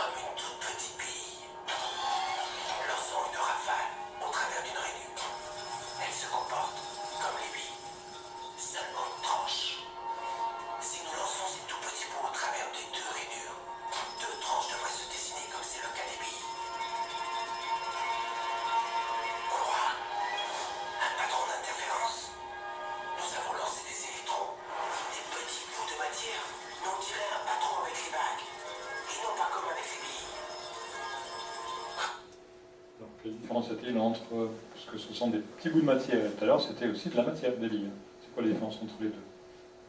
Ils sont peut-être énergétiquement pas. Ils ne portent pas les mêmes. Donc, ce qu'il a évoqué, c'est soit petit bout de matière dans la deuxième expérience, celle-là, et dans la première, au lieu de petit bout de matière, c'est des billes, c'est beaucoup plus gros. Donc c'est une question de finesse. Soit on est grossier dans le premier cas, soit on est beaucoup plus fin dans le deuxième cas. C'est pour ça qu'on avait la matière, les émotions, et là on passe à beaucoup plus fin, dans l'intellect ou la spiritualité. Donc plus on est fin, plus on a la finesse, plus il y a de la beauté, plus c'est différent. Comment des bouts de matière peuvent-ils générer des patrons d'interférence comme une vague? Cela n'a pas de sens. Mais les physiciens sont très intelligents. Ils ont pensé. Peut-être les petites balles rebondissent les unes contre les autres et créent ce dessin. Donc, ils décidèrent de lancer les électrons un par un. Ainsi, ils ne pouvaient pas se porter préjudice les uns aux autres. Ils ont tenté le coup pendant 1 heure et ont vu le même patron d'interférence se créer. Nous ne pouvons pas ignorer la conclusion. Chaque électron part comme une particule, devient une onde de possibilités, passe par les deux réunions. Une onde de possibilités. L'univers des possibles. Une onde de possibilités. Ça veut pas dire qu'il y a des possibilités. Et interfère avec lui-même, jusqu'à ce qu'il tape le mur, comme une particule. Mais mathématiquement, c'est encore plus curieux. Elle passe par les deux rainures, et par aucune d'entre elles. Elle passe par une, et passe par l'autre. Toutes ces possibilités sont superposées les unes avec les autres. L'expérience déconcerta énormément les physiciens, au point qu'ils décidèrent de regarder avec attention pour décider par quelle rainure l'électron passait-il en réalité. Ils ont mis un dispositif de mesurage juste à côté de l'écran des deux rainures pour voir par laquelle elle passait. Et là, on revient un peu au côté, l'observateur et l'observé. Donc la philosophie. Ils lancèrent l'électron. Et ça change le résultat. Mais le monde quantique est beaucoup plus mystérieux de ce qu'ils pouvaient imaginer. Quand ils regardèrent, l'électron recommença à se comporter comme une petite bille. Il dessina un patron de 2 tranches et non pas un patron d'interférence. La même action de mesurer ou observer par quelle rainure elle passait, afin qu'elle ne passe plus que par une. Et Qu'est-ce qu'on pourrait déduire de ça? Il y a une interférence, Et ce serait quoi l'interférence? l'observation. Et pourquoi l'observation? Ça modifie enfin, Et pourquoi ça modifie? Là-dessus, Pourquoi ça modifie? Parce qu'on apporte un autre regard Parce dessus, on que met ensemble. peut-être pas dissocié, C'est un mouvement contrairement à ce qu'on croit. supplémentaire. C'est une action. Peut-être que la matière elle-même n'est pas dissociée à l'observateur. L'observateur, c'est qui et pourquoi ça modifierait? Ça modifie comment? Est-ce que ça modifie dans la finesse ou dans la grossièreté? Dans la grossièreté. La grossièreté, parce qu'on n'a que 2 éléments. Donc c'est l'histoire des billes grossières. Peut-être que l'observateur arrive déjà avec un préjugé, C'est sûrement ça, ou quelque chose comme ça. avec des jugements, voilà. Alors, s'il était neutre, on aurait peut-être un autre résultat. S'il y a peut-être plus d'ouverture, il y a peut-être autre chose. On va voir ce qui est évoqué. non pas par les deux, l'électron décida d'agir de façon différente. Comme s'il était conscient qu'on l'observait. Oui. Et c'est à ce moment-là que les physiciens sont entrés pour toujours dans l'étrange sous-monde des événements quantiques. Qu'est-ce que la matière? Bille ou vague? Et des vagues de quoi? Et qu'a à voir l'observateur avec tout cela? L'observateur a détruit la fonction de vague avec le simple regard.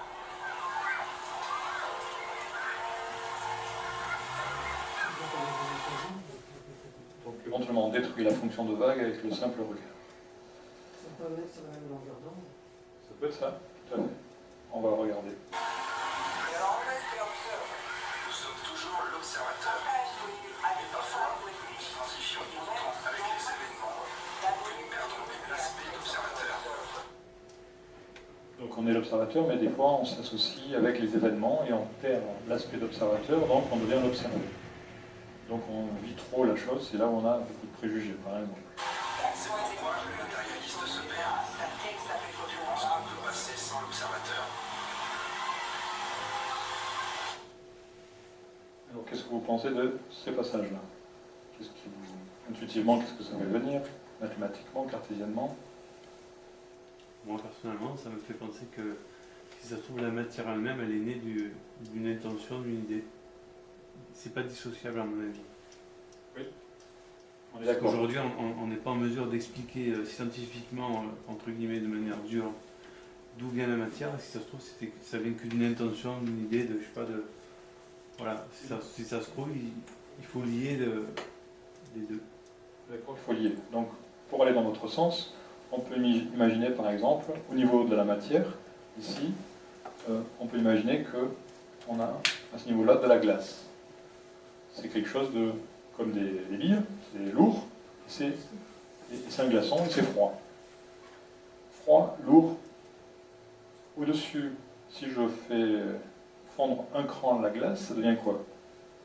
De l'eau. C'est déjà moins froid, et c'est déjà moins solide et moins grossier. Et si je continue encore à chauffer l'eau, qu'est-ce que ça devient? De la vapeur d'eau. Et c'est chaud. Donc soit c'est chaud et ça s'élève, soit c'est froid et ça tombe. Et il faut se rappeler qu'on est dans des mondes de gravité. Donc ça tombe et c'est froid. Et en même temps, on a été éduqué avec « c'est grave ce que tu fais, mon enfant ». Donc la gravité à tous les niveaux. Éventuellement, pour aller dans votre sens, puisqu'on a dit que l'esprit pouvait être là, et la matière pouvait être ici, ça veut dire que ce que je touche ici n'est que de l'esprit condensé. Donc une idée. Ils disent aussi l'alchimiste. Oui, tout à fait. C'est l'alchimie. C'est la lumière condensée. Oui. L'esprit, la lumière, c'est ça. Donc il n'y a pas de séparation. Simplement, il y a plus de lumière. Ça remettrait en cause la médecine moderne. Ça la complète. Voilà. Ouais, c'est une autre approche. Un côté positif. C'est une autre approche. Ah, bien sûr, c'est super positif. Alors, on va continuer sur d'autres exemples. C'est ultra positif.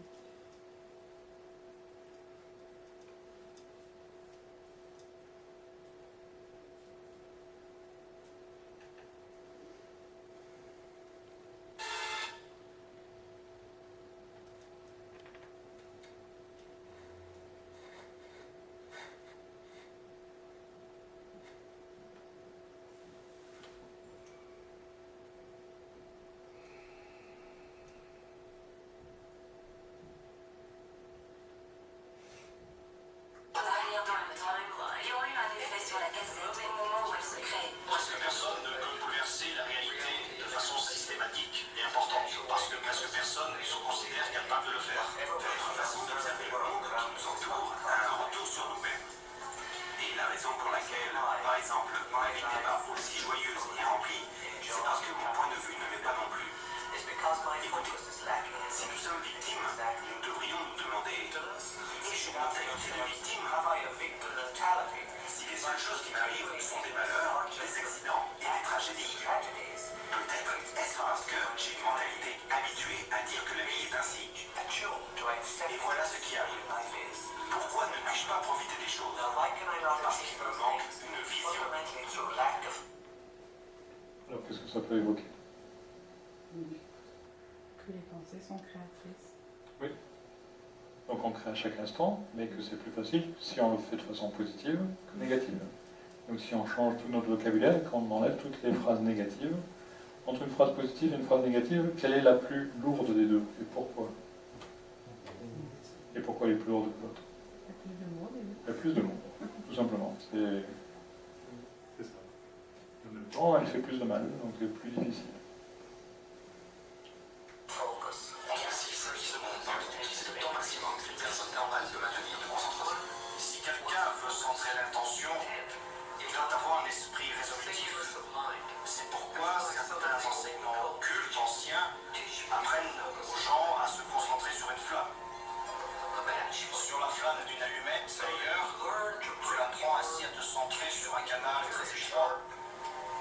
Et la densité énergétique est bien plus importante. Alors, le canal plus étroit, donc c'est un peu la direction, c'est suivre son étoile, mais en même temps c'est moins grossier, c'est plus fin. On se centre sur une direction, sur un canal plus étroit.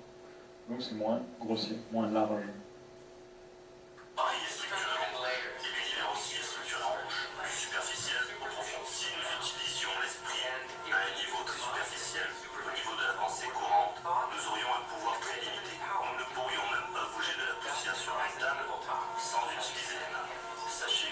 conscience est très faible.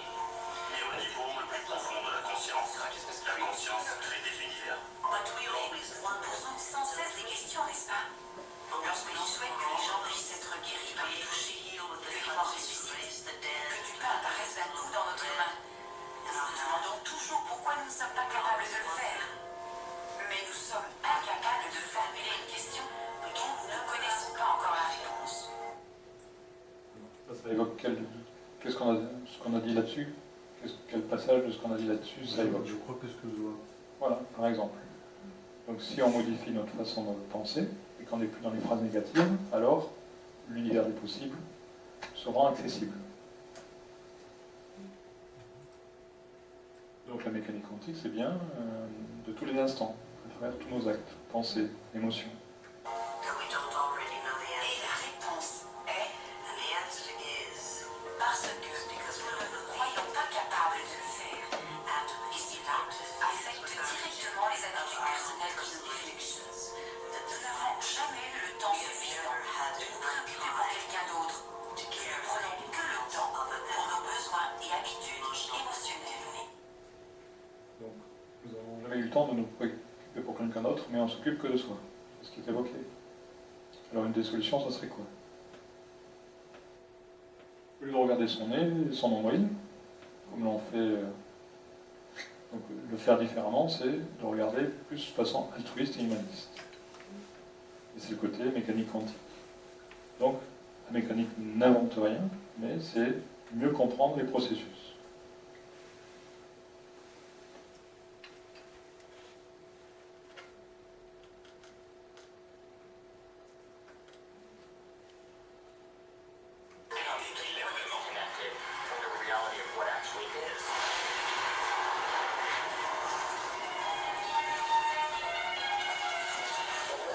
Lorsque nous rêvons dans le cerveau, il se produit une espèce de tempête électrique avec des décharges qui vont du sol de notre être au travers de cieux synaptiques.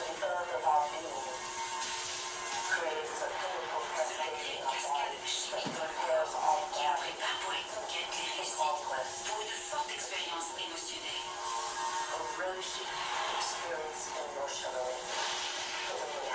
Mais s'il n'y a pas de réussite, il n'y a pas d'expérience forte si avant il n'y a pas eu d'hologramme, ni substance chimique qui nous est réalisée, qui nous est transformée pour ne plus être des éléments peureux.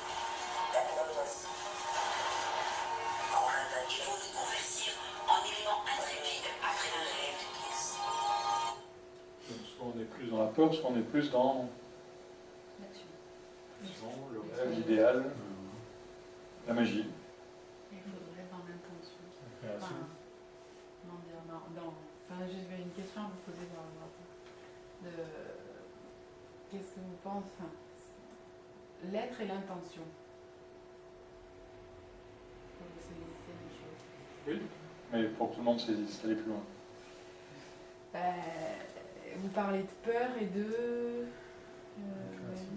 peur et rêve. J'ai pris oui, Ouais, des éléments. peur et rêve. Soit on est dans la peur et en fait on se limite, soit on est dans la créativité ou l'orientation ou le rêve, la magie, Ouais. donc l'intention. En fait, pour arriver à être dans une action, on va dire, juste ou en accord avec son être, et faire passer les choses dans la matière, c'est-à-dire concrétiser des projets ou des choses dans la matière, justement, ces deux-là, il faut avoir travaillé, enfin, les avoir observés, enfin, je sais pas comment dire, observés, mais les laisser de côté, quoi. Oui, je laisse passer. Pour arriver à unifier l'être et arriver à être dans l'intention puis dans l'action. Donc je dois laisser passer positif et négatif, je dois laisser passer sans m'accrocher ni à l'un ni à l'autre. Ouais, pour faire rentrer dans la matière en fonction de son être. Donc dans l'intention et donc dans l'attraction. L'intention va, enfin l'intention, si l'intention est juste, l'attraction L'attraction va se faire par. Enfin, l'univers répondra forcément. Et après, il faut être pragmatique. Quelle que soit l'intention d'ailleurs. Oui, bien sûr. Alors on va continuer la vidéo. Ça se passe. On va continuer la vidéo. Conscientement. Transformation. On continue. Là,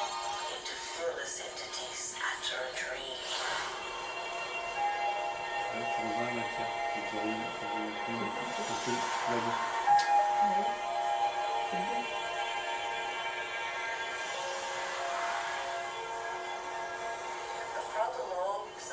Le lobule frontal est une réussite suprême de l'être humain. Le lobule frontal. Un lobule frontal nous proportionne la possibilité de changer notre esprit. Le fonctionnement du système nerveux et la façon concrète par laquelle sont mis en pratique les effets quantiques est une façon très claire, très concrète et absolument pas générale, diffuse ou imprécise, sans aucun doute ouvre les portes au libre arbitre. Il s'agit d'une possibilité qui accomplit les principes scientifiques modernes et qui, jusqu'à un certain point, est la conséquence de l'impression subjective des gens de posséder une volonté libre. Différencier les autres espèces, c'est la place occupée par le lobule frontal en proportion avec le reste du cerveau. Le lobule frontal est la partie du cerveau responsable de l'attention faite, de la prise de décision, de la gestion du comportement, de l'inspiration. C'est le centre qui permet d'emmagasiner les informations sur notre entourage, la traiter et la classer dans le cerveau pour après prendre des décisions ou de choisir une façon différente d'agir par rapport au passé. Le cerveau est formé par des mini-cellules nerveuses, appelées neurones. Ces neurones ont des ramifications très petites qui sortent d'elles et se connectent à d'autres neurones pour former ainsi un réseau neuronal. Dans chaque point de connexion, pensée, souvenir, conscience, le cerveau crée tous les concepts associés à la programmation. Par exemple, les idées, les pensées, les sentiments sont tous construits et interconnectés dans ce réseau neuronal et ils peuvent tous se mettre en relation. Le concept et le sentiment d'amour, par exemple, sont emmagasinés dans cette réseau neuronal. Nous créons le concept d'amour à partir de beaucoup d'autres idées. Certaines personnes, même en relation avec la déception, quand ils pensent à l'amour, ils expérimentent le souvenir de la douleur et le manque. Mais quand on prend même la colère peut être en relation avec la paix, et peut-être en relation avec une personne concrète qui est connectée à l'amour. Cette observation peut être considérée comme un calcul quantique. Le calcul quantique produit de la mémoire. Nous percevons toujours les choses après les avoir reflétées dans le miroir de la mémoire. C'est ce réflexe dans le miroir de la mémoire qui nous donne la sensation du monde, de notre être. Le cerveau ne fait pas la différence entre ce qu'il voit dans son entourage et ce dont il se souvient, parce que ce sont les mêmes réseaux neuronales qui s'activent. La physiologie nous dit que les cellules nerveuses qui s'activent simultanément sont connectées. Lorsque l'on fait quelque chose une fois et qu'on le refait plusieurs fois, ces cellules nerveuses sont d'une relation prolongée. Si tous les jours tu te fâches, si tous les jours tu te sens frustré, si tous les jours tu souffres, si dans ta vie tu donnes des motifs pour être une victime, tous les jours tu te reconnectes et tu réintègres le réseau neuronal. Et ce réseau neuronal a déjà une relation de longue durée avec ces autres cellules nerveuses appelées hypophyses. On sait aussi que les cellules nerveuses qui ne s'activent pas simultanément ne se connectent pas. Elles arrêtent d'avoir une relation de longue durée. Parce que chaque fois qu'on nous interrompt dans le processus de la pensée, cela provoque une relation chimique entre eux. Chaque fois qu'on nous interrompt, ces cellules qui sont connectées commencent à rompre cette longue relation. Plus ils le feront, plus l'essai mental et notre capacité mentale à le faire provoqueront le fait que certains circuits cérébraux grandiront grâce à cet effort. En d'autres mots, il sera plus facile de le faire. Si nous acceptons cela, le lendemain nous pourrons le faire avec plus de sûreté et de réussite. Le processus en soi ne se différencie pas de l'autre. Aucun texte religieux affirme que la pensée n'est pas importante. Aucun texte religieux affirme que Dieu ne doit pas répondre à tes demandes et attentions. La physique quantique, l'observateur, tente d'expliquer comment cela se produit. De toute façon, si nous pouvons transformer la pensée en quelque chose de plus réel, c'est parce que nous possédons un cerveau conçu pour le faire. Le lobule frontal, ce grand espace, constitue l'hôtel sur lequel nous consommons une pensée. C'est ce qui nous donne l'autorisation de conserver cette pensée pendant une période de temps, ce qui réduit le volume de stimulation extérieure. Nous perdons la notion de l'espace et du temps. Il s'agit donc du moment où nous entrons sur le terrain quantique. C'est le moment où nous changeons la pensée en quelque chose de plus réel que n'importe quoi d'autre. Alors, qu'est-ce que ça donne comme information, comme élément complémentaire? Moi j'appelle ça l'inspiration. Oui, par exemple. Quoi d'autre encore? L'inspiration, ça L'inspiration. Quand tu disais dans le reportage que notre esprit, notre cerveau il rentre dans le domaine quantique. Quand il y a des liaisons, moi j'appelle ça l'inspiration. Je parle pour moi, hein. Quand mon esprit se rejoint avec mes sentiments, ça fait l'inspiration. Alors, vous avez une vision claire? on continue, parce qu'en fait il nous reste 5-10 minutes. Ça fait des images, l'imagination. J'ai transformé les pensées en réel. Voilà. Et après tu les mets en pratique. Alors, il nous reste 5-10 minutes. Quels sont les thèmes que vous aimeriez finir d'aborder pour ces 5-10 minutes qui nous restent? Mais au début, vous avez parlé de la belle relation. Donc une personne après l'autre. Allez-y. Non, c'était parce qu'il y avait l'histoire du signe. Oui. On va venir sur le signe aussi. Alors le signe, la relation, quoi d'autre encore? Moi, je reste sur l'idée de création, de créativité. Parce que... Alors comment faire ça par rapport à la relation, à la créativité? Pour le mettre en pratique tous les jours. Tous les jours, avec son partenaire, avec son enfant, avec son parent, avec son métier. Comment faire? À quel endroit c'est le plus facile de le faire dans tous ces exemples? Ou est-ce que vous avez un autre endroit où c'est encore plus facile que là? Pour moi, c'est l'échange de l'affection et d'essayer de partager l'affection et l'esprit dans son inspiration. Comment est-ce que... Oui, alors je parle pour moi. Hein. À quel endroit c'est le plus facile de le faire dans la pratique tous les jours? C'est ça par là. Oui, nous. Et qui d'autre après? Quelle autre relation après? Les enfants, avec les parents proches, quoi, les enfants, la famille. Donc soit les enfants, la famille, son conjoint. Ça c'est l'ordre de facilité. Son conjoint aussi, forcément. Son conjoint il est en 4e position. Le conjoint il n'est plus dans une énergie parallèle, quoi. Donc est-ce que c'est plus difficile de faire avec le conjoint ou plus avec difficile? Le conjoint, je pense. Alors on le met en quelle position le conjoint? En premier. Après nous. Voilà, on peut le mettre peut-être en 2e. Peut-être par rapport aux autres. Après, on peut mettre les enfants, la famille ou autre. Et ça dépend du nombre de points communs que l'on a. On peut le faire avec un ami, quelqu'un qu'on connaît très bien, s'il y a plus de points communs qu'avec le partenaire à voir. Donc plus il y a de diapasons, il faut trouver la personne avec laquelle il y a le plus de diapasons. Et après, on peut aussi faire par secteur. Il y a quelqu'un avec qui on va peut-être parler plus d'histoire, de géo, quelqu'un avec qui on va parler plus de mathématiques, quelqu'un qui va faire plus de sport, avec quelqu'un d'autre on va parler plus de chamanisme, et ainsi de suite. Donc on peut vibrer avec plusieurs personnes sur des thèmes différents. Alors par rapport au champ du signe. Le champ du signe, c'est au niveau de...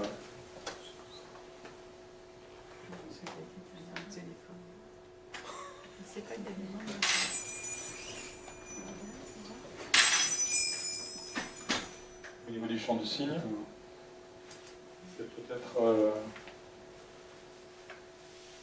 vous connaissez lorsqu'un signe va décéder, va mourir, ce qui se passe. Non. À ce moment-là, le signe fait le plus beau chant qu'il a fait de toute sa vie. Donc il fait un chant extraordinaire qu'il n'a jamais fait auparavant. Il est proche du décès, il va mourir. Ça veut dire qu'il le sent. Oui. On retrouve la même chose au niveau de l'être humain. On retrouve la même chose au niveau de l'être humain. Qu'est-ce qui se passe au niveau de l'être humain? On prend conscience à son dernier souffle, il doit prendre conscience des choses, mais c'est trop tard. Au dernier souffle ou avant le dernier souffle. Ou avant, ouais, voilà. La surprise. Oui, et qu'est-ce qui se passe réellement dans de nombreux cas? Pas tout le temps, mais de plus en plus. Pendant les derniers jours ou les dernières semaines, il arrive qu'il y ait des individus qui n'ont jamais composé aucune mélodie et qui composent alors qu'ils ne connaissent rien à la musique, qui chantent alors qu'ils ne connaissent rien au chant, qui peignent alors qu'ils ne connaissent rien à la peinture. Les individus, certains donc, font ce fameux chant du cygne, c'est-à-dire développent des capacités qu'ils n'avaient pas avant, auparavant, dans les derniers jours, les dernières semaines. Râler, mais pas chanter. J'ai pas dû croiser les mots là. C'était pas des signes. C'était pas des signes. Par rapport à ça, certains parlent du fameux tunnel. Et de plus en plus, d'après ce qu'on peut observer, maintenant c'est plus que l'individu qui décède, c'est même les gens qui sont autour, qui commencent à voir la même chose que la personne qui va décéder. Et ainsi de suite. Donc c'est fait aussi pour ouvrir les champs des possibles par rapport à la mécanique quantique ou autre. Mais tout ça, les philosophies en ont toujours parlé. Maintenant il faut arriver à lire entre les lignes pour reconnaître que les philosophies ont toujours parlé de ça. Les religions en ont toujours parlé. C'était le passage par rapport au champ du si. On pouvait faire comme liaison avec le quantique. Et par rapport à ça aussi, il y a, je sais pas si, enfin, par rapport à l'autisme notamment, Oui. Il y a des choses qui se passent par rapport à l'autisme et justement à cet aspect. J'ai regardé un truc sur YouTube, je crois que ça s'appelle Qu'est-ce que la créativité, quelque chose comme ça. Ils parlent d'autistes en fait qui sont des génies absolus. D'ailleurs, Einstein, Oui. Van Gogh étaient des Oui. personnes qui étaient diagnostiquées Oui. autistes. Et des choses voilà, qui sont là. La personne, elle a 4, 5, 6 ans, qui développe des trucs absolument incroyables. Alors comment est-ce qu'on peut faire pour essayer intuitivement de trouver, parce que beaucoup de médecins cherchent, certains ont trouvé en partie, mais si on s'y intéresse un peu, qu'est-ce qu'on pourrait faire comme autre hypothèse? Il y a une question de la conscience, je pense. Peut-être que l'autiste, inconsciemment, est dans l'introspection. Mais Ah oui, inconsciemment. c'est quelqu'un qui est dans son monde. Quoi. Ok. En fait, les récepteurs. Physiologiquement, Les récepteurs, l'autiste. dans la matière, déjà si on commence dans la matière, dans la partie matérielle, physiologiquement, il a quoi de différent des autres? Au niveau de son cerveau, est-ce qu'il y a des différences? Neuronal. Qu'est-ce qu'il y a comme différence au niveau du cerveau par rapport à l'autisme? Est-ce qu'ils ont du cerveau atrophié, pareil que les autres? Ils ont le même. Hein. Ils ont le même. Plus gros. Même. En fait, ils ont un cerveau beaucoup plus développé. Donc, ils ont développé, avant le temps, plein de réseaux. Et comme ça n'a pas été de façon structurée, ils ne savent pas quoi faire. Donc, ils sont perdus. Et comme ils ont toutes ces structures qui ont été développées beaucoup plus rapidement que ce que l'on a l'habitude de faire, ils ne savent pas trop comment faire. Parce que nous, on a aussi une façon trop cartésienne de pouvoir les aider, donc on ne sait pas comment faire. Mais si on s'aperçoit qu'en fait, ils ont déjà tous les réseaux et qu'il faut qu'ils s'approprient les réseaux les uns après les autres, ou éventuellement leur réseau propre, c'est peut-être plus simple. Et c'est peut-être des enfants qui ont justement un cerveau ultra développé, mais sans savoir comment ça fonctionne, parce qu'ils n'ont pas la maturation. On apprend d'abord l'addition, puis après l'abstraction, puis après la multiplication, puis après la division, puis après la racine, puis après la matrice, et ainsi de suite. Juste un exemple, c'est un artiste américain ou londonien, je ne sais plus, qui en fait, à qui on a fait survoler Rome et qui a reproduit à la fenêtre près la vision de Rome en 45 minutes qu'il a survolé sur un grand panneau. Tu veux dire une vision panoramique? Ouais. Oui, il en a Avec fait, tous les détails. il en a fait une fresque. C'est Pas mal, visible ça. sur Internet. Oui. Il n'a pas fait que ça, je crois qu'il y a New York, je sais plus, il a fait d'autres villes. En Oui, 20 minutes, après- il mémorise en 20 minutes, Voilà. il est capable de tout remettre en place. Après, est-ce que c'est un autiste ou est-ce que c'est autre chose? C'est pas sûr que ce soit que un autiste, dans le sens où il y a des gens qui sont capables de parcourir un livre simplement en l'effleurant, ou simplement en posant la main dessus. Donc c'est pas pour autant que ce sont des autistes, ils peuvent avoir certains Oui, problèmes. ça n'est qu'un mot qu'on a posé. Exact. Parce qu'aujourd'hui, le mot autiste, comme avant le mot fou, on mettait tout le monde dedans, là c'est un peu pareil. Comme on fait un peu pour le côté bipolaire. On met tout le monde dedans, ce sont des modes. Donc à faire attention par rapport aux préjugés. Est-ce qu'il y avait des derniers échanges que vous vouliez faire, apporter par rapport à votre Et là, vie? les jugements enferment les personnes, Oui. et ces personnes-là peuvent ne plus pouvoir en sortir. C'est ça qui est absolument... Enfin, c'est valable pour chacun d'entre nous dans la société, hein. C'est-à-dire de s'enfermer dans le jugement, mais chez ces personnes-là, c'est une catastrophe. Et par rapport aux relations, alors justement, les énergies, les vibrations, moi ma question c'est différencier justement les vibrations de même diapason, ou de diapason à la même vibration, et en fait le mécanisme de la fusion. Comment vous feriez la nuance en fait, par rapport à ça? Alors comment faire le diapason et la fusion? La différence entre on le fait, pour moi personnellement, entre l'être et l'avoir. Je peux être en fusion être ou en fusion avoir. Ou un certain pourcentage des deux. Mais plus je suis dans la fusion avoir, et plus ça sera de la dépendance. Plus je suis dans la fusion être, et plus je suis dans la quantique. Puisque il n'y a pas de séparation. Si on n'a pas de séparation entre nous, on est bien dans la fusion. Et c'est pas parce qu'on est dans la fusion qu'on est dépendant. C'est pas parce qu'on est dans la séparation. Je sais plus ce que j'ai dit. Non. On est dans la fusion. C'est moi qui parle. C'était joli. Hein. C'est pas moi qui parle, donc il faut pas oublier. Mais c'était joli, c'est pas mal. C'est la connexion. Moi, je dirais que si tu diapason trop, tu finis dans la fusion. On reprend. Avec un diapason de trop. On Tu reprend. diapasonnes trop, Il n'y a pas de trop. tu finis dans la fusion. Voilà, il n'y a pas de trop, il n'y a pas de trop. Après, dans le trop. J'ai pas dit la confusion. Hein. Mais la fusion au sens où c'était La bonne. utilisé, elle La est bonne. bonne. La bonne, elle est dans l'être, bonne. dans l'être. La fusion dans Elle est l'être, saine. pas dans la voix. Je mélange. La fusion dans l'être, puisqu'on n'a pas de séparation, Voilà. donc on est bien en C'est ça. fusion dans l'être. Parce que Si maintenant on prend la fusion avoir, tu C'est es pas à bon. moi, c'est à moi, je ne veux rien lâcher, alors là il y a dépendance. Donc, comme tout, un couteau ça a été inventé pour couper, on peut s'en servir pour tuer. Il y a les deux faces à tout. Donc la fusion peut être très bien, puisque quand vous mangez, vous faites bien une fusion.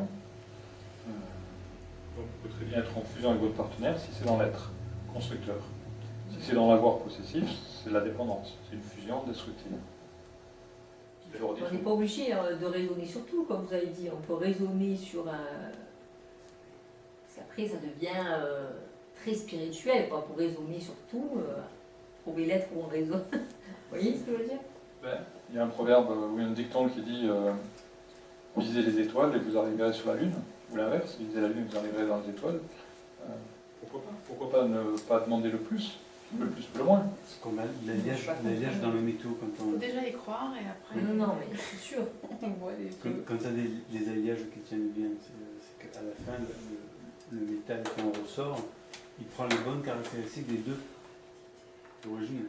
Un alliage qui est bon, qui tient bien. Tu vois. Oui, il crée Une et en autre- même temps, il garde Voilà. ses propriétés. Elle se rajoute favorablement. C'est parce qu'il y a de nombreux points communs. Voilà. Les alliages qui sont... Donc, je vous remercie pour votre participation à tous. Merci pour vos questions. Et bonne continuation pour mettre tout ça tous les jours en pratique.